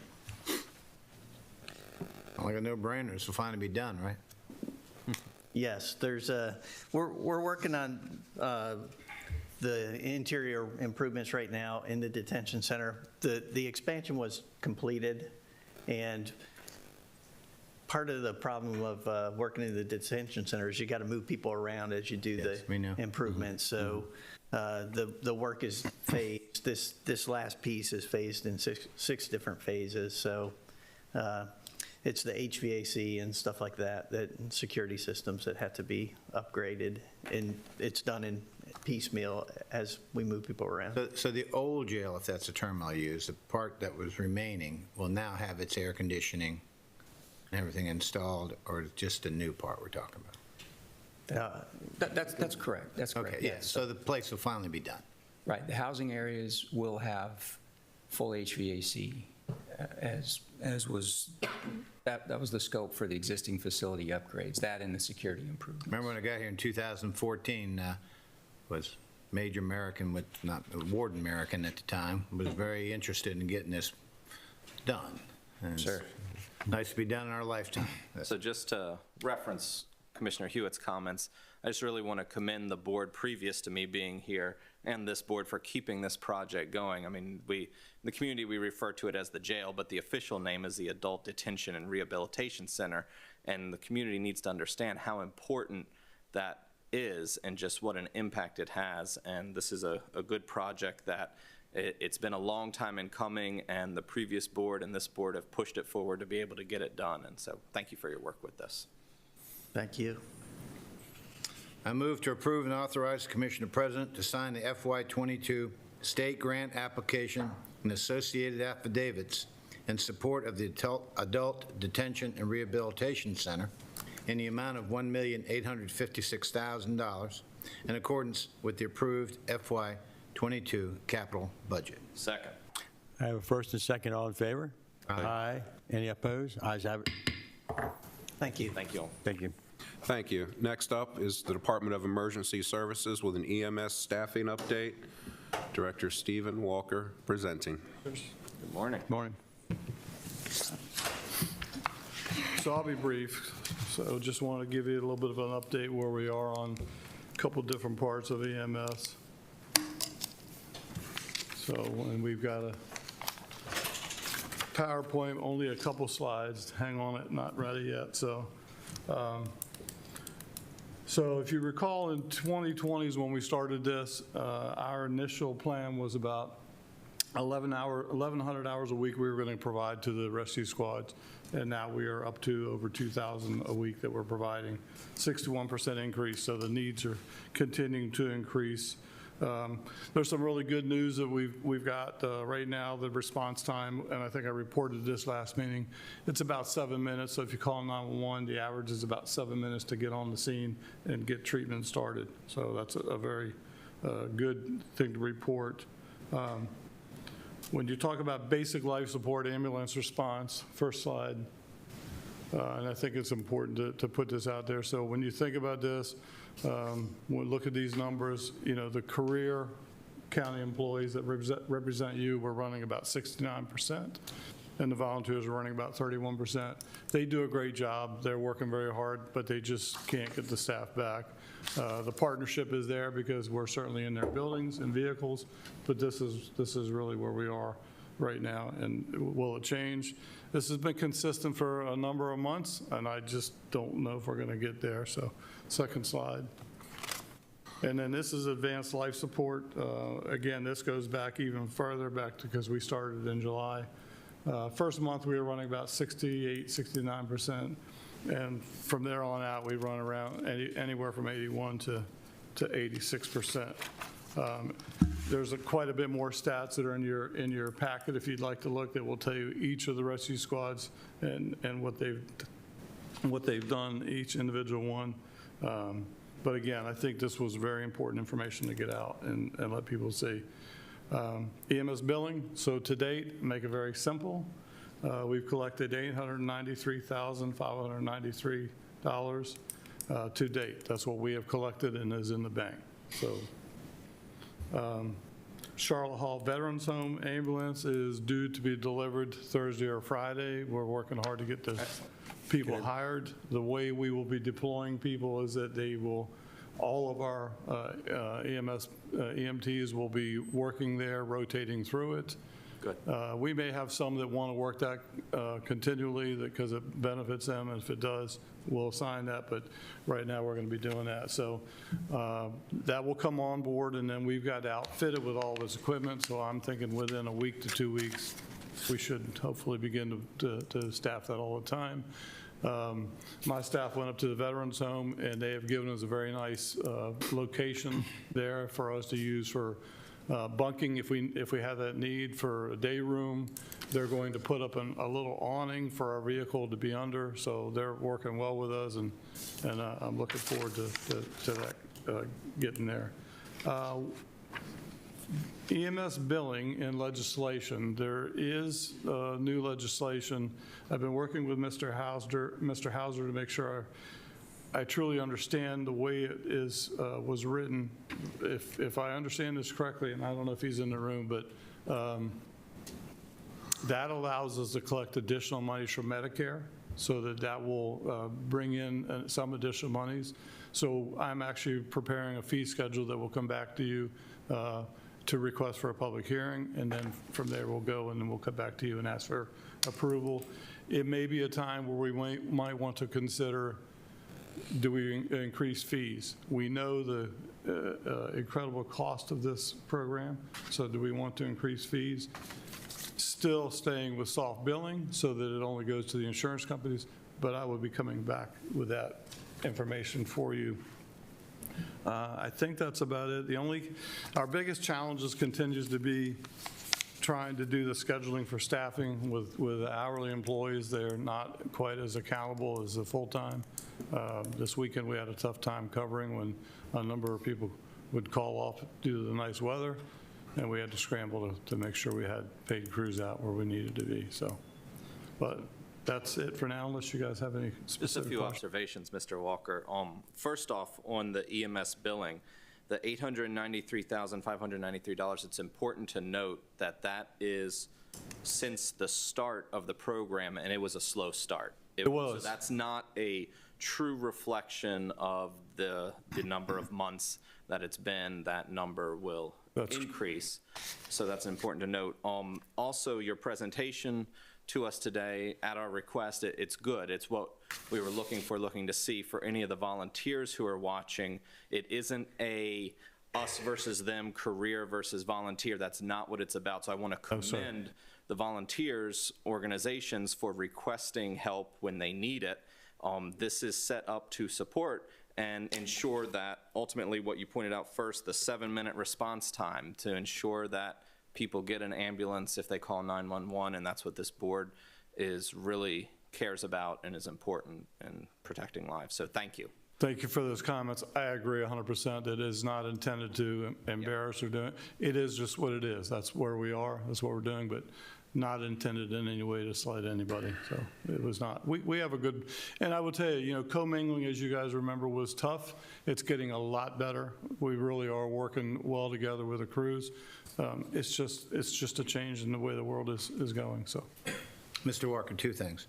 First one is, of the 893, which is great, how much is being written off? If we're receiving 893, did we write off 400,000 that was uncollectible? We have, but I will get the information. I didn't want to confuse the situation, so I didn't bring any of that with me, but I will get that information. We do write some off. We do, because some goes past the amount of time that we allow before we can collect. So we have a time frame, and if we don't collect within a certain amount, it does get written off. There are also some negotiations, just as you pay a doctor's bill and the insurance company agrees to pay a certain amount, so we're not going to send that back to the patient. So there are some negotiations, but I will give you a specific report on what we write off. Again, I didn't want to confuse it. Hopefully it's not higher than 893. The point I make on that regard is, a constituent reached out to me. He needed an ambulance ride. It was a short ride. He got a bill for, I guess, 700 or 600, whatever the 100 it was. And his point was, it's like, look, they charged me $240 just for gas, Mike. We only went 12 miles. I said, well, look, it's a little bit more complicated than that. But we have soft billing. We do. Do your insurance company. I don't know if I'm covered. Well, look, do it anyway. And if you're not, we're not going to put a lien on your house. So, but it would be nice to know how the soft billing is impacting collections, let's say. Second one is this. Someone who's in the EMS volunteer side reached out to me, and they're actually part-time. And what they do is they've been doing it for, many years. I think this guy's been doing it for like over 25 years. But he's always been part-time. And one of these, you talked about the challenges with staffing. He says what's happening in his regard, because he mentioned that to me, and he said what's happening is that the part-timers are not being paid at the same rate for comeback as the full-timers or the career. That, in fact, if someone calls out and someone says, hey, I need you, and you're a part-timer, you get paid regular time. And if you're callback and you're a full-timer, you get paid time and a half. So first thing he mentioned was, the full-timers get a higher per hour, $3 to $4 more an hour.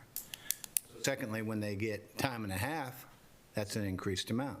But he said the part-timers don't want to go back because they're going to get regular time when the other people are going to get time and a half.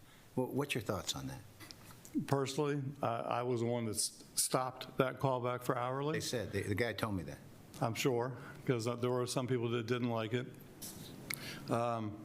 You talk about life experiences. I'm 64 years old. I've never worked in a part-time job ever in my life that I could see somebody getting overtime without working 40 hours.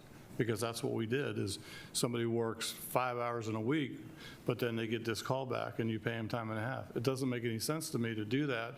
They're part-time, they work the hours that they're available, and to pay them, I just don't feel it's a fiscally responsible. What I would say to you, sir, and I'm sorry to interrupt you, is that if your challenge is staffing, that's your challenge. So if your solution is to pay these people time and a half and at a lower rate, and you fix your challenge with staffing, I mean, what's hurting you? I get the philosophical point of a part-timer shouldn't be paid the same rate as a full-timer. But my thought is, if your issue is challenging with staffing levels, then look, you got to be creative and get people in. I'm not sure what that cost would be. I don't know if it'd be hundreds of thousands, $1 million, I don't know what it'd be. But that might be an analysis worth having. It would need to be an analysis. We pay them substantial amount, and of course, if they work at 40 hours, they get benefits, they get quite a bit. There's a lot of our hourlies, part-time, they're making quite a bit more than our full-time because they're killing the hours, they're working on that. So, but I mean, I get that, but I've never heard of a place ever in my life that pays somebody time and a half when you don't even work 40 hours. I agree. Yes, my point gets to be, though, if you don't have the staffing, you're not going to get these people come in. So it is a philosophical question, and we had a lot of discussion, and this occurred in our dispatch room. And there were a number of people that complained about it. So we went back and did an analysis, right? And the people that are complaining, they never worked it. They never got the call back, but they're complaining about it. So, what we've done in the analysis in the dispatch room, I just don't see the benefit of it. I just think it's fiscally irresponsible to pay that kind of money for somebody that only works the number of hours that we need them to anyway. I got an email last night from the person kind of detailing. I'll forward that to you. Okay, please. Please. Yeah. Keep us all informed. Yeah, Mr. Walker, I have a question. On your front page of your note, it said, requests for services from rescue squads has increased 61% since we began providing these services. Now, what do you think is the cause of an exponential increase like that? Or is it people just want a free ride?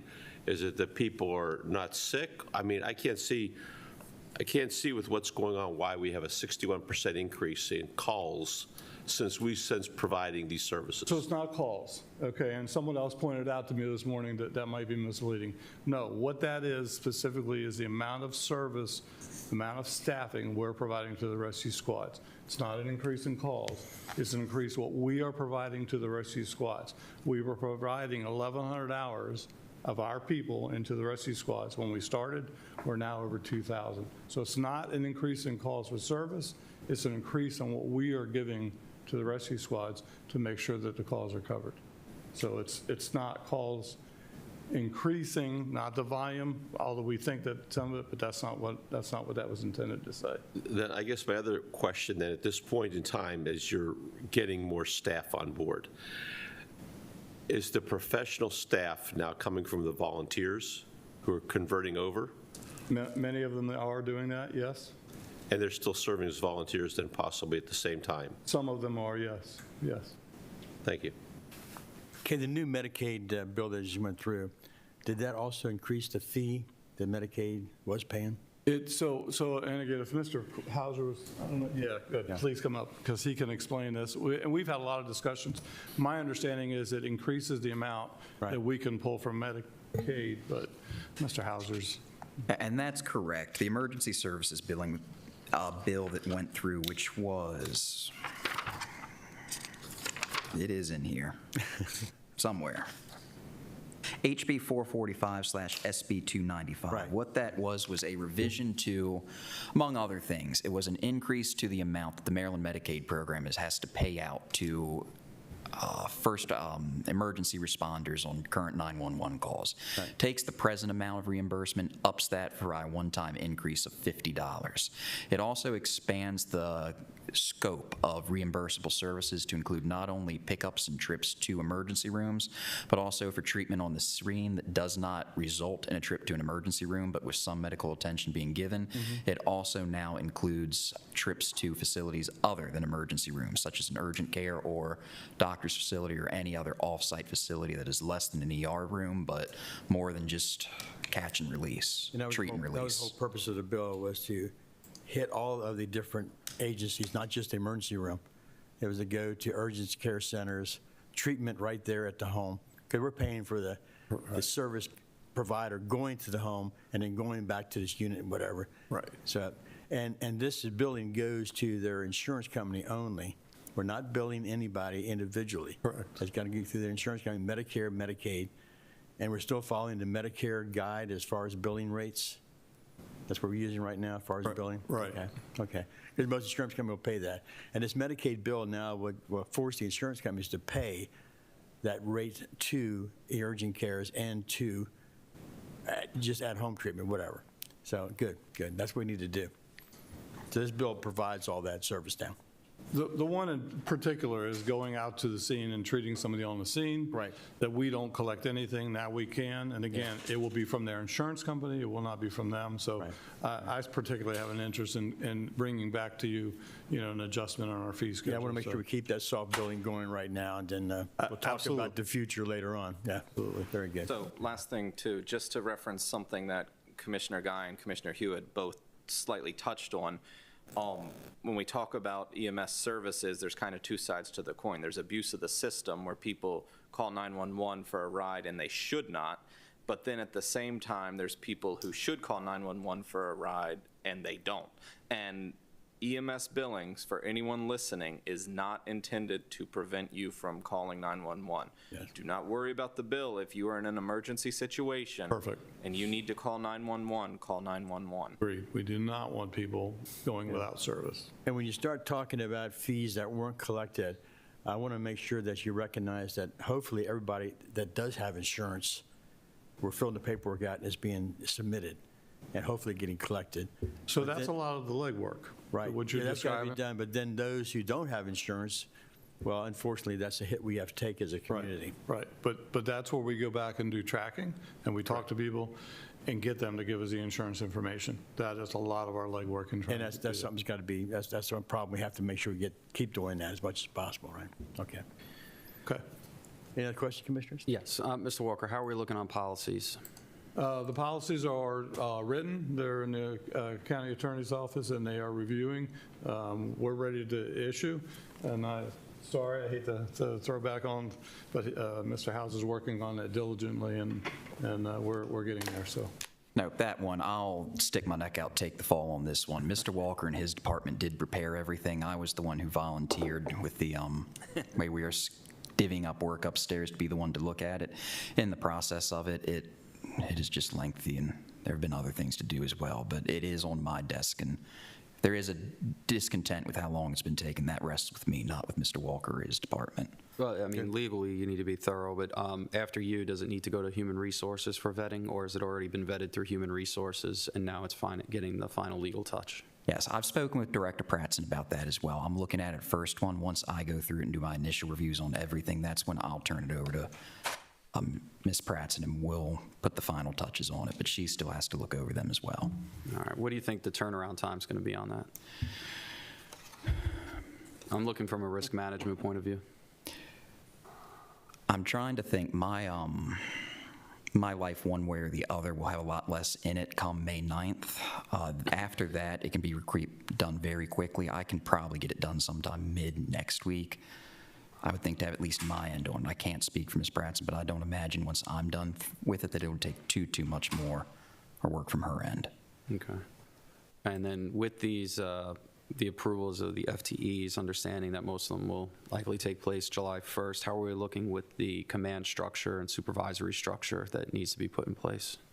I mean, we're ready to roll this out. We're just waiting for absolute approval, and then I'm going to, because we've already begun working on the org chart, so I think we're going to be set for July 1st to have it in place, but then we got to fill the positions. And then one last thing, when I'm looking at the slides, and I saw one thing, the volunteers, the volunteer system continues to, let me see here, struggle to maintain staffing.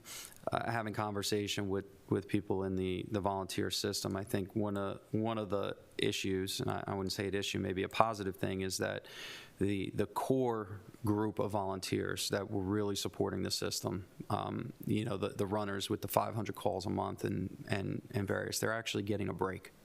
And that's how it was relayed to me, that they're getting a break from having to run all those calls, run all the duty shifts, and I think I would say it's not diminishing their want to go ahead and volunteer, but it's more so they're getting a break, and they're getting back to grounding as to why they wanted to volunteer in the first place.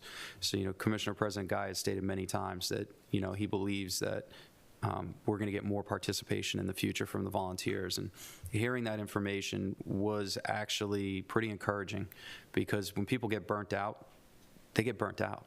Mm-hmm. And I'm hoping that our support in this partnership that's been built is going to go ahead and give people a time to relax, rejuvenate, and come back. And, our system will be even stronger for it.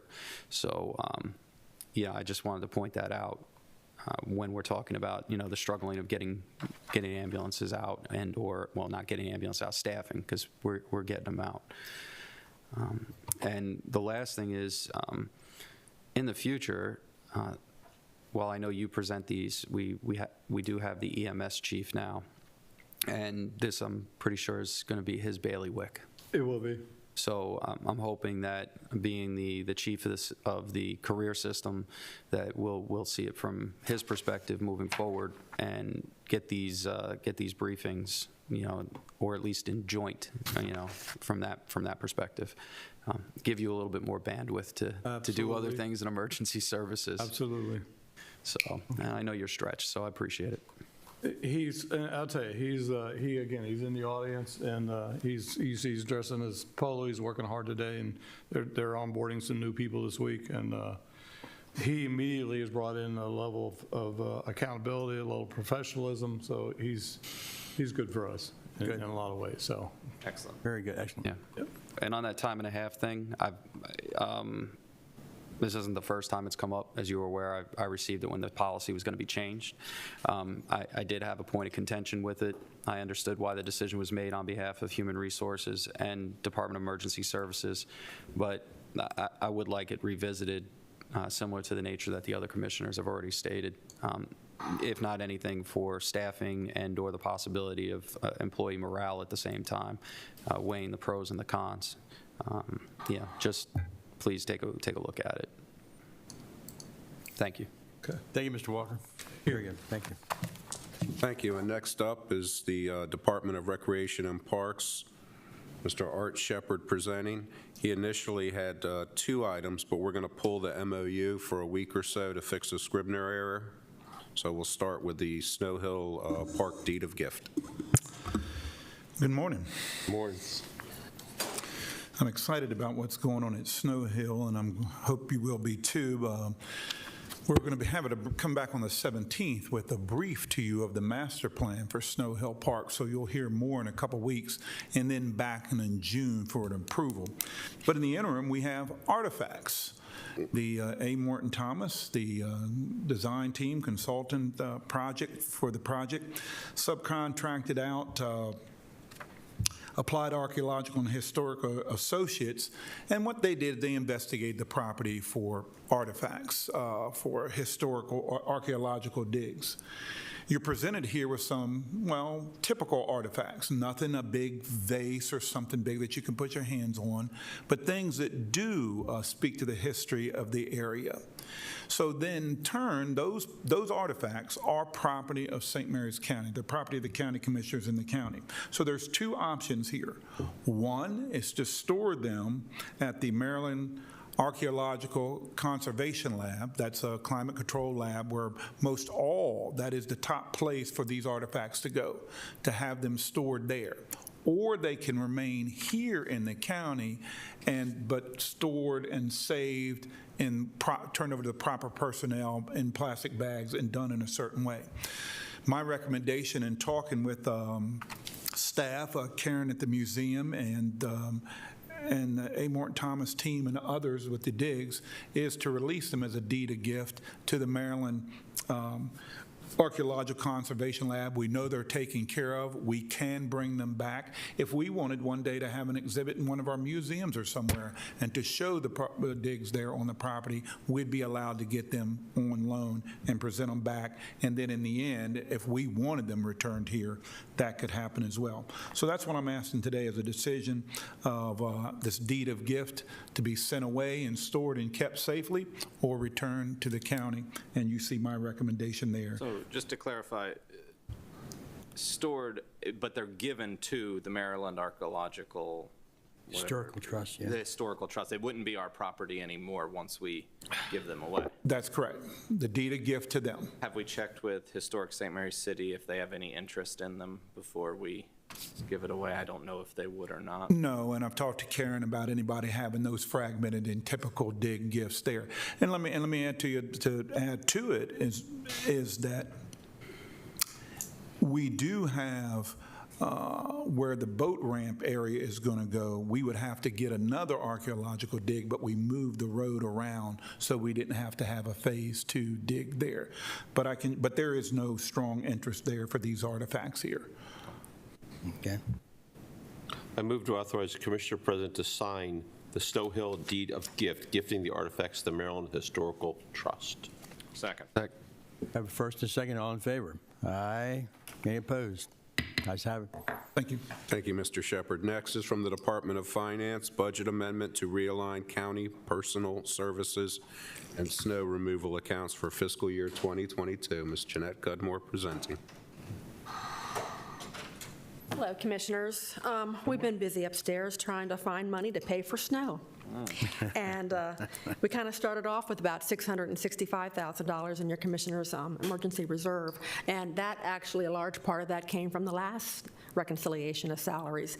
And because of the change in the election, the primary moving to FY 2023, the $400,000 that was in the 22 budget, I was able to capture that and put that in your Commissioner's emergency reserve, because you added as a non-recurring in the 2023.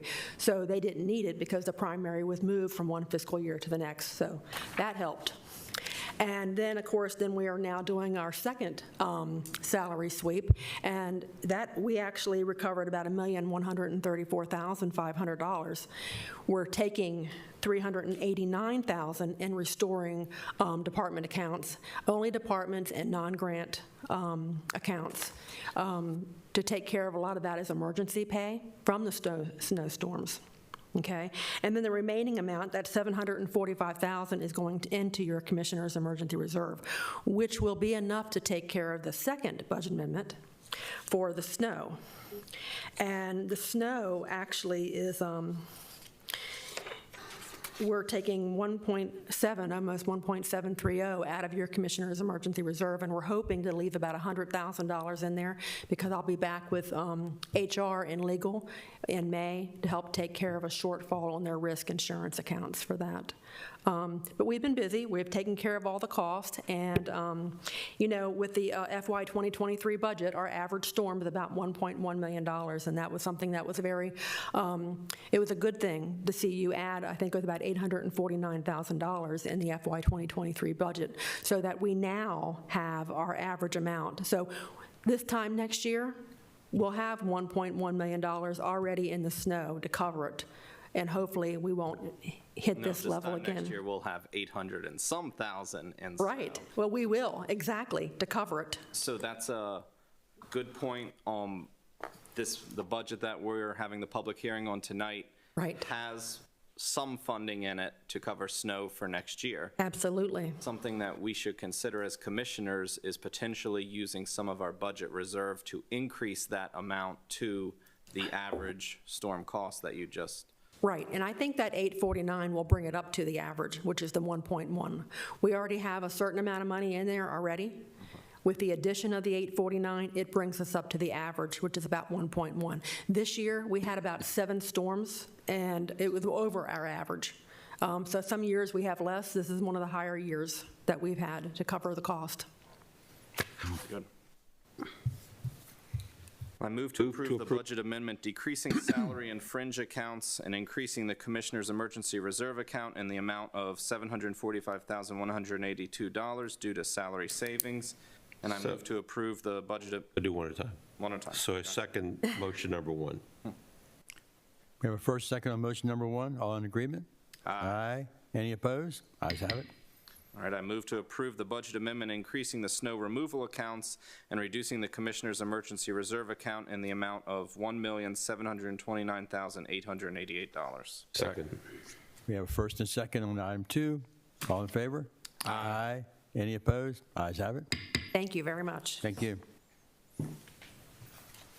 Thank you. And next up is from the Office of the County Attorney, Legislative Updates, Mr. John Hauser presenting.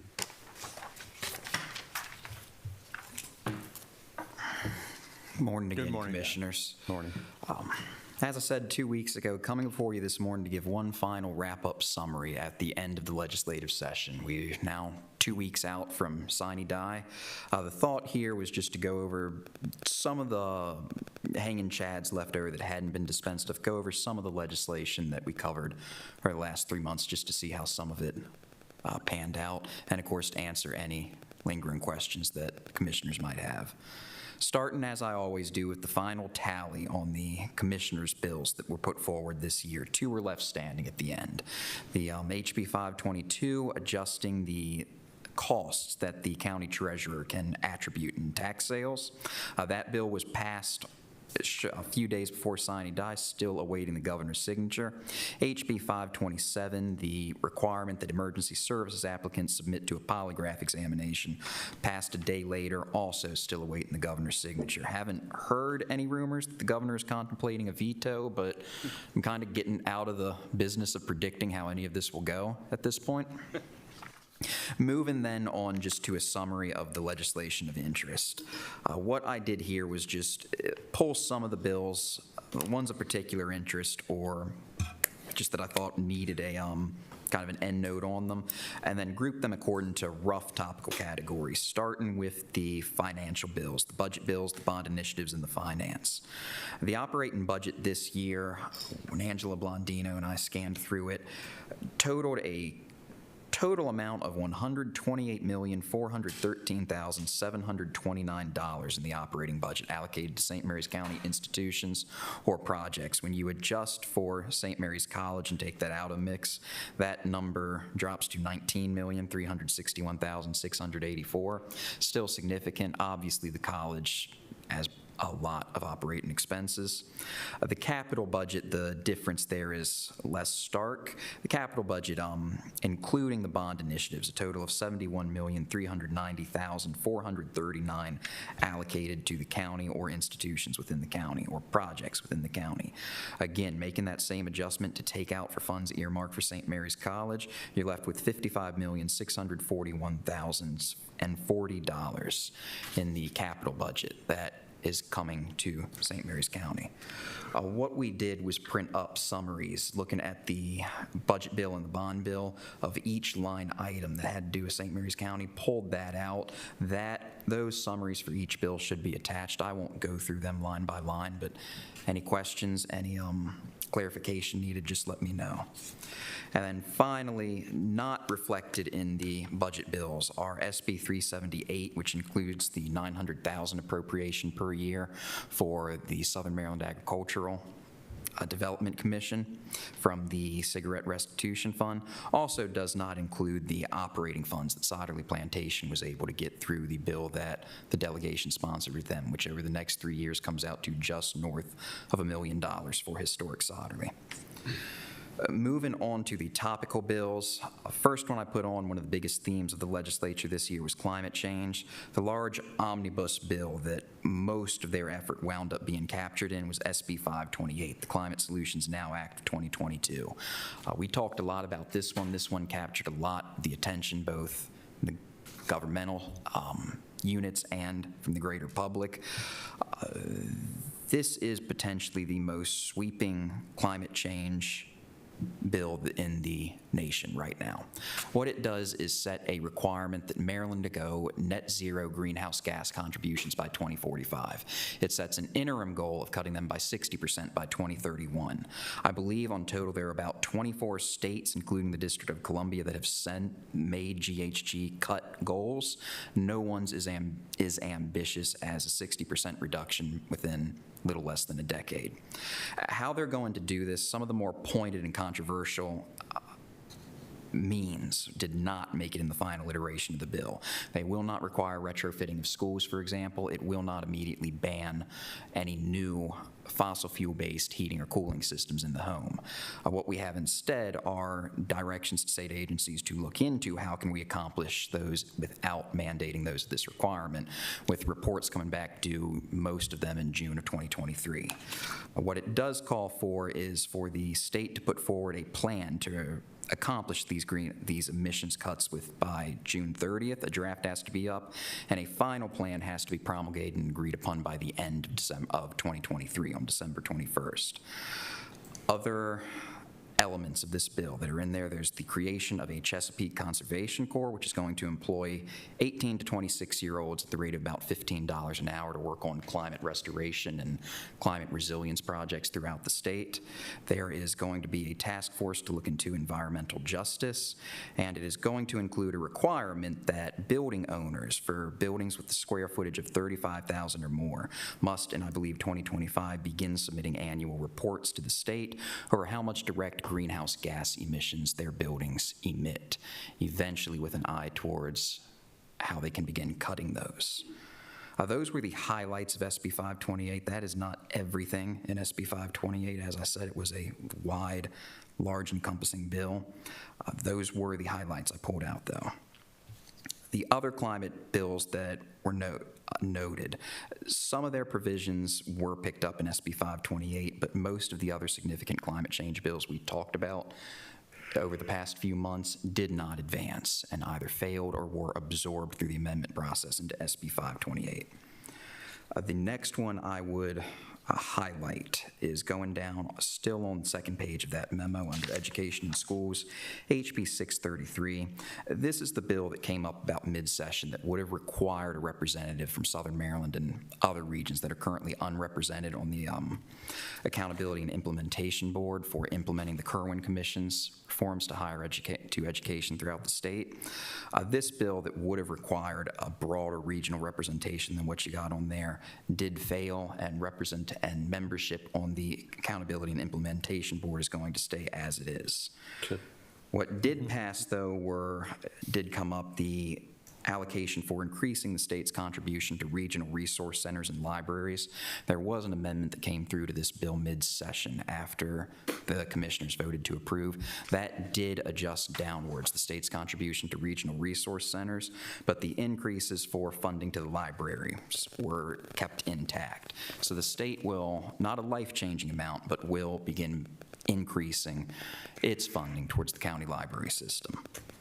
And then finally on education was HB 1450. This was the alteration to the funding formula for the Blueprint of Maryland's future that is going to make sure that the decreased enrollment in September 2021 as COVID hit and adjusted enrollment numbers at the schools, that is not going to go forward, and essentially for funding purposes will be held harmless from that. It'll also make sure that federal funding, one-time off federal funding, will not be baked into future funding formulas for these school systems either. Next category I pulled out was on the topic of employee benefits and relations. One big bill, another one of the significant ones from the legislation was the Family and Medical Leave Act, HB 8, SB 275, also called the Time to Care Act. What this is going to do is over the next few years create a new program, insurance pool, whereby employees of every governmental unit and private employer who employ 15 or more persons will be able to begin taking paid family time leave off. That is going to be funded by a new payroll deduction and some state and federal funding. The exact makeup of that payroll contribution, how much will be taken out and what share is going to be borne by the employee versus the employer, is still to be decided. The way this bill was written, it is going to be determined by the Secretary of Labor. And while employees and employers will have to pay at least 25%, they do not know the exact share, whether it'll be 50-50, whether employers pay 75 and employees pay 25, whether employees pay 25 and employees pay 75 and employers pay 25. It'll be one of those or somewhere in between. And I think that's an important bill for you to recognize, particularly for anybody out there who works in a company of 15 or more people. The actuarials on this have not been decided. The rate has not been decided. The cost has not been decided. But the bill polled real well in certain jurisdictions where people think they're going to get something for nothing. So the employee and the employer are going to pay, and it's going to be one heck of a lot of money that has yet to be determined how we're going to figure it out. So thank you, Mr. Hauser. It was a very good explanation.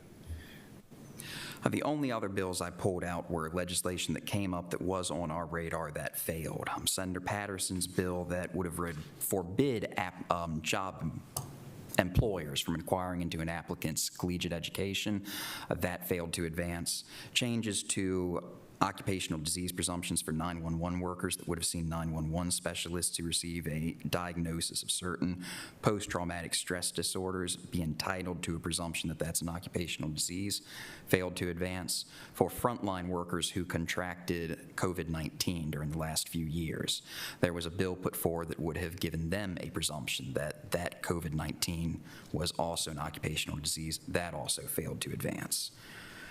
Going down to the next category of local government operations, two of the more exciting, surprising, controversial bills from the very beginning were the two pieces of legislation Senator Ellis from Charles County put forward that would have basically seen College of Southern Maryland's La Plata branch secede from the greater system and form its own spin-off community college, and a requirement that any locality looking to acquire additional real property under program open space would have to get basically clearance for that activity from the General Assembly. Both of those bills failed to advance. Cybersecurity was another one of particular interest, particularly in the beginning. This was comprehensive, and though it was pared down from what was initially posed in the legislature and what was initially brought to the commissioner's attention, there is still a lot of significant activity there. At the end of the day, the uptake was that most of the more onerous requirements that would have required the local IT departments to comply with state-level agencies and procurement strategies, et cetera, most of those ended up excised from the legislation. We still have some of it, and you're still going to see the formation of a state-level cybersecurity readiness department that is going to assist local governments in responding to cybersecurity issues and preparing for those. You're also going to see a reporting requirement that any cybersecurity incident, the exact definition of which is to still be defined, must be reported up to that state agency. And you're going to see some state-level regulations being passed, but it is not what it initially appeared it could be and is pared down from its original iteration. On taxes and revenues, we did get some modest tax relief this year for our citizens. SB 405 was an income tax adjustment originally posed as a fairly significant increase in the income tax rate for retirement. I believe Governor Hogan's initial pitch was to exempt entirely all retirement income for individuals making over $100,000. That was pared down to a $1,000 state income tax credit on retirement tax income for individuals 65 or older paying in retirement tax or paying income tax on retirement income, $150,000 if it is married couples or couples filing jointly. Mr. Hauser, I was asked about this the other night at the steak night at the Elks Lodge. So if a person has retirement income, dual income of $150,000 or more, they'll get $1,000 offers $1,000 in state income tax credit for those people? $150,000 or less. Or less. Okay. Now, as I understand it, and again, it has to be retirement income as well, not still working employment, not regular wages, not Well, other they're income. in their late 70s. They're definitely not working anymore. Got it. But they asked about what the impact would be, because they both have pensions. Okay. And they work for 30-some years, and I think they're under 150. I don't know. I'll have to, but they asked me to find this out. So they'd be eligible, if they're under 150, for a $1,000 state income tax credit. Correct. And what I picked up was the on the income that you said that it was a pension. That would obviously be anyone's definition of qualifying retirement income. The exception there would be folks who continue to work, who are drawing money from not 401ks or pension plans, traditional investments that aren't in a qualified retirement plan. That sort of income would not be covered by this. But if they're drawing from, again, retirement income, $100,000 individually or $150,000 jointly and coming under that, they should be eligible for the $1,000 state income tax, with, again, the asterisk that I mentioned when this first came up, that in lean years where state budget revenues are less than projected, the state did reserve itself the right to cut the state tax credit. They always have that right. Right. I might refer these people to you if they ask me This too bill is many. only good for a 5-year, they put a time limit on it, like 5 years? I do not recall the window on that one. I would have to look that up, and I don't know with particularity when the sunset clause is on that one. I do believe it was temporary. I'm not sure of that. But the real irony of this bill for everybody is that once you reach 100 years old, the state will no longer require you to pay state income tax. That's where you're Good luck totally getting exempt. there. Once you get 100 years old, you're I did exempt. tell them that. They only had 22, Yeah, 23. once you get to 100, you get to pay no more state income You're tax. exempted at 100 years old. No more income tax. Other tax relief that is less expansive in scope, there is a work opportunity tax credit being issued to employers who are hiring from underserved populations. There's also a bill put in called the Family Budget Boosters, which is going to be sales tax exemptions on certain household products, particularly related to health and infant care, such as diapers, baby bottles, and quote-unquote critical health products, such as I understand it, insulin and other household healthcare products. One interesting one that I pulled out that, again, was one of these kind of quote-unquote common sense pieces of legislation that we got up here, said it's about time, laughed about it, put it on the back burner assuming it would pass, and then shockingly it didn't, was the change to the advertising requirements for the constant yield tax rate that would have greatly simplified the public notice that had to be put out when you keep the property tax rates constant rather than advertising an increase for an increase that won't in fact happen. This was, for reasons I can't fathom, referred to interim study and maybe making a return next year, but that ultimately failed to advance, although they did at least promise to study it, which is more than what they give most stalled bills that we've been tracking. Moving on to, I don't think much time will have to be spent on transportation public works. I've already spoken about the Maryland Medicaid Assistance Program. We spent a good amount of time throughout the session talking about HB 1187 and the increase in highway user revenues that'll be allocated to the counties. I did include in the memo here the updated table for what the next 4 fiscal years the county share of the percent of that fund will be. And again, noting what the drop-off is going to look like in 2028 once that cliff comes and this regimen either gets revisited at that time or left to come back to levels closer to what they are right now. But we've at least got 5 years of increased appropriation, of increased share under of the highway user revenues. It's interesting. It looks like 2026 to 2027 does not increase. No, sir. Keep the percentage the same. It's still more generous than I'm obviously still not as generous as the original first draft of this bill, but when it came out of the House, the numbers you would have seen from 2024 to 2027 would have been respectively 3.3, 0.4, 0.5, 0.6, so take what we can get, I suppose, but it's more than what it looked like we were going to get at one point. It's still far less than what counties were being allocated prior to the recession in 2008. Something's better than nothing. True. Not much, but something. All right, notable bill that again occupied some of the public's imagination and some of our attention earlier in the session, the constitutional amendment that would have allowed the sale of beer and wine in retail grocery establishments failed to advance. That is now the third time in, I believe, 4 or 5 years that legislation or similar legislation has failed to succeed in Annapolis. One constitutional amendment that did make it through, HB 1, which is going to put the ballot question before the voters this November of whether or not cannabis should be allowed for recreational use by persons aged 21 years or older. That one did make it through. Talked about that again at some length. That will be on the ballot come November 8th. The only other piece of cannabis-related legislation that came through this year was a large bill, HB 837, called the Cannabis Reform Act, straightforwardly enough. What HB 837 does is, among other things, you can kind of read the tea leaves and see it's setting up some of what legalization might look like. It does, among other things, set forth a commission that is going to study cannabis, many facets of its use, including health-related risks and use by certain vulnerable or at-risk populations. That report is due March 1st, 2023, about halfway through next year's legislative session. The other things that HB 837 does is adjust the current schema under which the civil infractions are prosecuted. So it adjusts the amounts that trigger different levels of penalties and fines.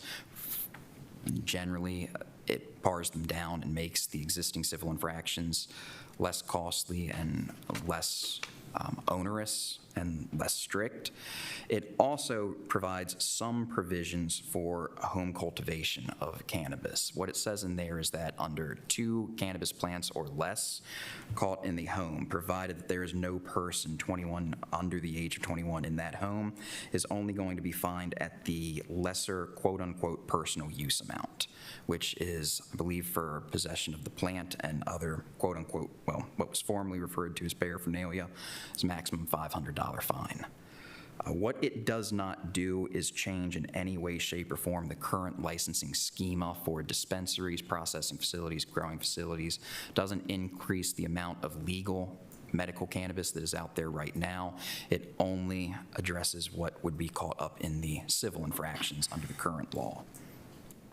The last thing that truly was a surprise, Police Accountability Board. We waited and waited and waited all through the session to see when or if the effective date would be changed. Had an amendment come through towards the end of March that would have seen that pushed back from July 1st to October 1st. Amendment went through, committee was all for it. On the very last day, sine die, the bill that they had been advancing was suddenly dropped after it sailed through its hearing on the Friday before sine die. On sine die itself, SB 389 was dropped. SB 763, a theretofore fairly under the radar police reform bill that was mostly to do with, I believe, training, I think was its original iteration, was rewritten to include much of the amendments that had been put forward as quote-unquote fixes to HB 670's legislation last year. It did not, though, include the delay of the effective date from July 1st to October 1st. So at the last moment, Police Accountability Board, Administrative Charging Committee, and the new statutory schema for dealing with police discipline is now going into effect once more at July 1st. So we got a little over 60 days. Correct. And commissioners should be happy that we did, that y'all did already approve the resolution, that we are in place to get that up and running. We're still waiting on necessary components from the state. Disciplinary matrix still has not been promulgated. I've been watching the MPSTC meetings this month. They are also racing now to get things done. They have a meeting tomorrow where they will be talking about the appendix to the disciplinary matrix, which at least indicates that they are probably close to getting that issued. I do not have an update for you yet on the status of training. I don't know that. Haven't been able to find it. The training still hadn't been decided on? Training, not that I know of that the training has been decided. That is still up in the air. It's required. We just don't know what it is. But none of that should impede our ability to go ahead and make appointments to this board. So we need to do that sooner rather than later to give the people a chance to accept it and get up and running. I agree with Commissioner Colvin, but I'd say to you, it's going to be hard for people to make that commitment without knowing what the training is, how often the meetings are going to be. I mean, look, we need to understand that, so when we ask them to it's not really volunteer, I did tell them they could be getting, what, $2,500 a quarter or something like that. Well, we haven't decided that yet, have we? Okay, whatever we decide, there'll be stipends. But my point is that everybody I've talked to about it says, well, what do I got to do? And you got it. All I can do is stare blankly and say it's not my fault. All we can say right now, too, is the application is online, right? The application is online. My understanding is we have gotten a sufficient number of applicants to fully staff the ACC and PAB. That meets all the criteria that are part of our resolution? That's ultimately going to be up for the commissioners to decide, the way we left some of that language. But I believe, in my review of things, I do not think we're going to have an issue staffing right at this moment. Okay. And as noted, we still have about 2 months here to get things up and running. Will we still do staffing as a result of a majority of the commissioners, or will commissioners get to appoint people to this board? The way it was written, there was not a, there was an amendment offered when we were drafting it that each commissioner would get a pick, and then the remaining slate would be appointed by a majority. That was taken out. The way it's written, it is a majority of the county commissioner has to agree to the whole slate of appointments, and that no commissioner gets their own pick, at least on paper. However things are worked out behind the door that I'm not privy to. But the majority of the commissioners do need to agree to the appointments. Finally, last topic, which was always near and dear to my heart and never failed to surprise or entertain or perplex over the last few months, was redistricting. 2 days after Sine Die, we got a snap decision by the Court of Appeals that after the lower court said that the congressional districts had been unfairly gerrymandered, there's impermissible partisan gerrymandering, and the governor and the legislature agreed to settle that one out of court. The Court of Appeals, in deciding the legislative case, decided that, and we still do not have the full opinion, but that the legislative redistricting plan was in accord and met the requirements of the Maryland State Constitution. So after all was said and done, we are exactly back to where we started with on redistricting. The legislative plans and the law, at least it seems, of how Maryland treats redistricting. The devil's going to be in the details on that one, and depending on the way this opinion comes out and what they articulate, whether they say it was a close call or whether this claim that the petitioners advanced, which just is not going to be recognized in Maryland, there could still be some shaking out of this to do, but for right now, that map is going to stand as is. The congressional map is going to remain the modified and reformed congressional map, because that was the result of a settlement that saw the court or Attorney General withdrawing his appeal. Had that appeal been advanced, it is very likely the original congressional maps would have also been found upheld by the court, but they cut their losses early on that one, got out, and we are now going to be with the second set of congressional redistricting plans, the redrawn ones, but the original legislative redistricting plans. That is all for the bills that I intended to go over. Any questions, any additional follow-up? Happy to field any questions. I would like to take a last moment to thank from the bottom of my heart Angela Blondino and Annette Dixon up in my office. They were instrumental in doing all this, and I got to do the fun thing. I got to come in front of you all week after week and present their work, and enjoyed it, but truly none of it would have at all been possible without those two, and they have done Herculean work upstairs. Mr. Hauser, I would ask you to prepare that next year in a non-election year, some of these failed bills might come back again. Oh, I've already begun thinking. That's where we could have some fun, the good and the bad. But Mr. Hauser, we thank you for all the time you put into this. You did a very good job. It's my pleasure. Thank you all. Thanks, John. Thank you. Thank you. And that would conclude county administrator time. Okay, well, let's go right into commissioner time. We're going to start with Mr. Hewitt today. Thank you, Commissioner President Gay. Well, it's been 2 weeks since we've had a meeting.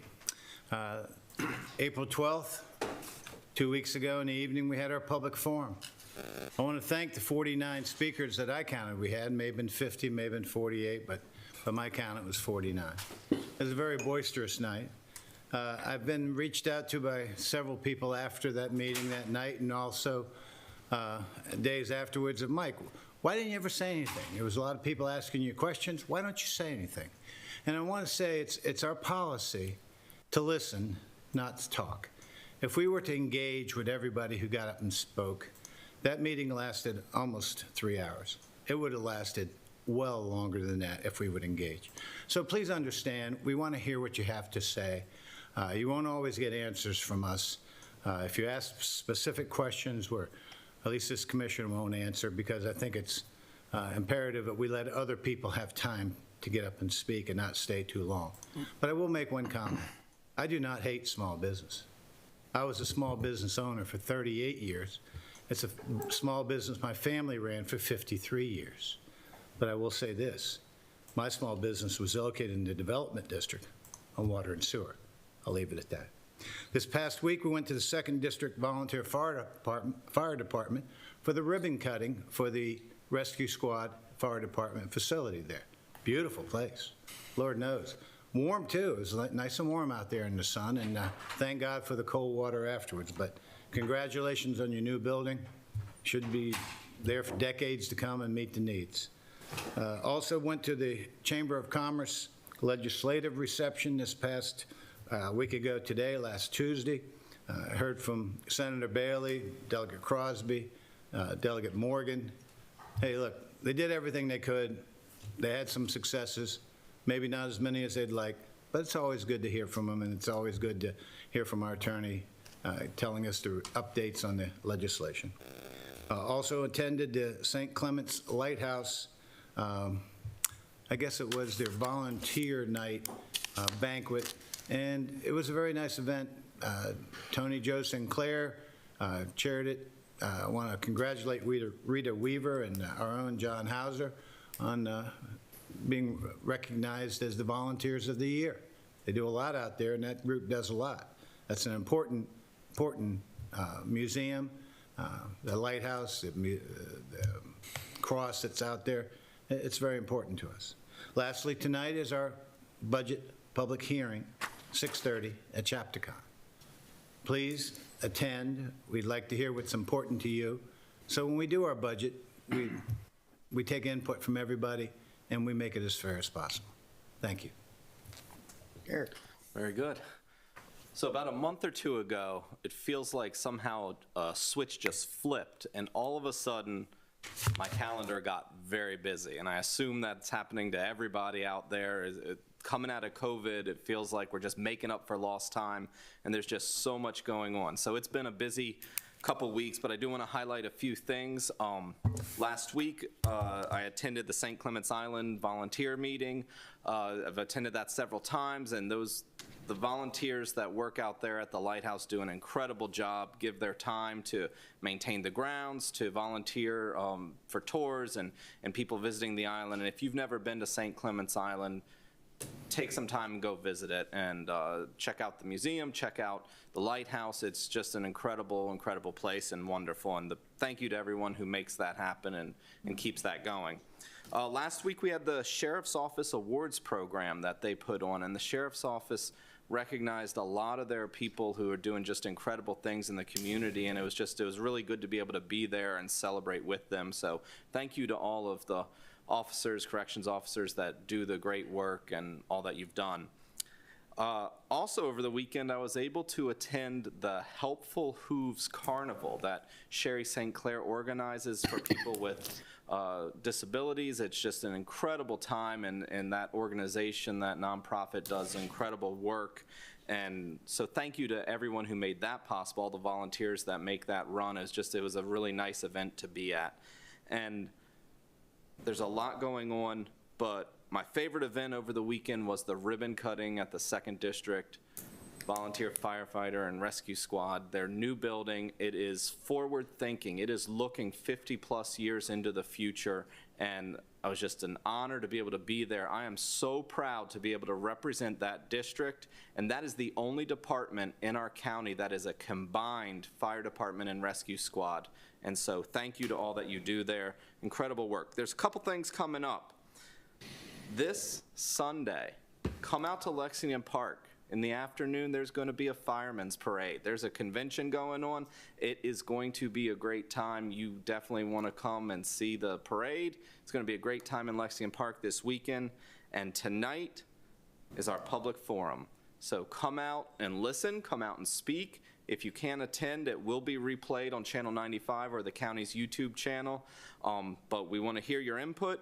And finally, Christmas in April, we approved waiving their tipping fees today during our meeting. That's going to be happening this Saturday. So if you're driving around, you're going to see different places, I guess 14 different places where they're going to be rebuilding houses and helping out the community. Such an incredible organization. Thank you to all the volunteers who make it possible. And have a great weekend. Have a great week. Thank you all. John. All right. So I want to give a big congratulations to the Chopticon Lady Braves. They pulled it out in the last inning to beat Northern, who was undefeated, 2-1. Amazing game to watch, and I made the comment that it was getting pretty intense. I thought I was watching a Major League Baseball game with the way people are sitting on the end of their bleachers and cheering. And I tell you, at one point there was one parent that was screaming so loud I was actually kind of startled when it came from the back. But it was great to see. And of course we had boys baseball on the other side.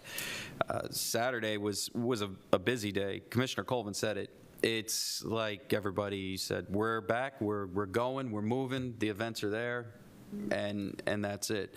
So I got a chance to head down to Golden Beach and check out their community yard sale. They had a nice map out there and meet some people, and then head up to El Dorado Farm for the equine experience, which I got to see Holocross for the first time. And let me tell you, that was pretty interesting. And you know, I don't ride, but watching them play was definitely intense, especially with the horses going full speed. And after that, of course, what would a great Saturday with animals be without Dog Fest? It was great. It was out of county, but the beautiful thing was a lot of those vendors were from St. Mary's County, and there was a ton of people from St. Mary's County there.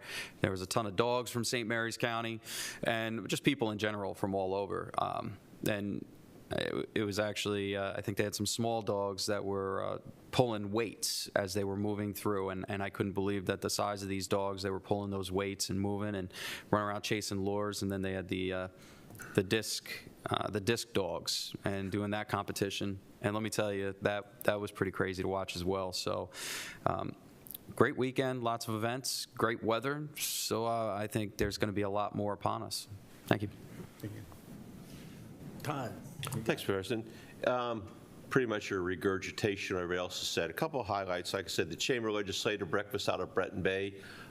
Good ideas to hear what has gone on in Annapolis. Never a dull day for the 90 days that they're up there, I guess. The Sheriff's Award Banquet. I want to recognize John Duckett. Duck was awarded the Community Service Award. If you don't know Duck works down at Showtime Deli, works with John Gelrod, great guy. Really instrumental in promoting what's called the NBA, the Nicollet Basketball Association. So during the summer, you head down to Nicollet Park. He's got 12, 14 teams. Kids are out there playing all the time. Please don't say there's nothing to do, because that basketball court is full and it's jammed with kids hooping along the way. So congratulations to him. The Hospice Fun Run on Saturday. We think they had over 1,200 runners to Jimmy Dickinson to buy supporting the hospice. Great job by you guys, too. If you didn't get to the Leonardtown Luau this past weekend, think of it this way. This is the alternative to the Tiki Bar. If you don't want to go across the bridge, you don't want to deal with all those people. They have a bar crawl. It went from 11 to 11. They ran a special drinks. They told me about 8 o'clock at night. But more importantly, the proceeds went to help Parkinson's disease. So it was a fun day for everybody to have, but there was a worthwhile cause at the end of the day to find money to do research into Parkinson's disease, and that was in honor of a few people out here in the community. Car show. 2nd District Firehouse opening was great, wonderful time. But this weekend, Christmas in April, Saturday, this is not a fun one. You get to work. You get to get sweaty. You get to get dirty and get in the mud. You get a dirty T-shirt, but the dirty T-shirt allows you to go to the fairgrounds. If you don't have the T-shirt, no T-shirt, no tiki, no washi. So with that, we will also be there on Saturday for the parade. The parade starts at 1. It will be the only time you will probably see Great Mills Road totally shut down while the firemen and all the fire engines and all the apparatus are out there. Beautiful time. They start lining up at 10 at St. Mary's Square. The parade kicks off at 1, so you can just imagine how many fire engines, how much apparatus will be going down Great Mills Road, and it's going to be noisy. So if you can make it out, nice day. Hope you all can see you there. Thank you. They clean those fire trucks up for those parades. Oh, those are clean. They're shiny. They're shiny. They make those fire trucks shine. Shine, they shine. Thank you, Commissioners, for everything. One thing we didn't mention, the hospice run walk we had, one of our directors took first place in his age group. We won't say how old Art Shepard is, but he ran and he won. And we're proud of you, Art. Thanks a lot for being a part of it and participant in that. I just walked, my wife and I walked the 5K part of it. Great turnout. It's for a tremendous cause. I know that hospice has helped several of my friends and family through the last days of their lives in this. It's a tremendous organization. And thank you for all those who showed up and been part of it. Everything else is probably mentioned. We've done all this week, and it's good to see some of our projects being completed, like the 2nd and 9th District Fire Department and Rescue Squad being completed, and water facility. And it's something that they will last for another 50 years or better, we hope, because it's a tremendous building, a great asset to all of us. Unfortunately, I'm not able to participate too much this weekend. My son has decided to take his family and move south, and we're helping him move. We started packing yesterday, and we'll be doing that through Thursday when they finally convoy down there with all of his goodies and his family and move to Wilmington, North Carolina. And first I asked why, but his bride-to-be happens to be from Wilmington. Her family's down there, and they both got 2 outstanding jobs down there. So they're moving down there effective this coming weekend. So I'll be out of town. Due to the Fireman's Parade, and I wish I could be here for that. It's going to be a big outing. This is a statewide type convention thing that's here in St. Mary's County, and so go down there and see it and participate. Also, tonight will be our public hearing for our recommended fiscal year 2023 budget. We still have some fine-tuning to do in the next few weeks after this, but please come to Chapter High School tonight at 6:30 to listen and go through the various programs. With that said, hope to see everybody tonight. Meeting adjourned. We have closed session. I move to enter into closed session to discuss personnel. Second. Have a first, second, all in favor? Aye. We'll have the session now.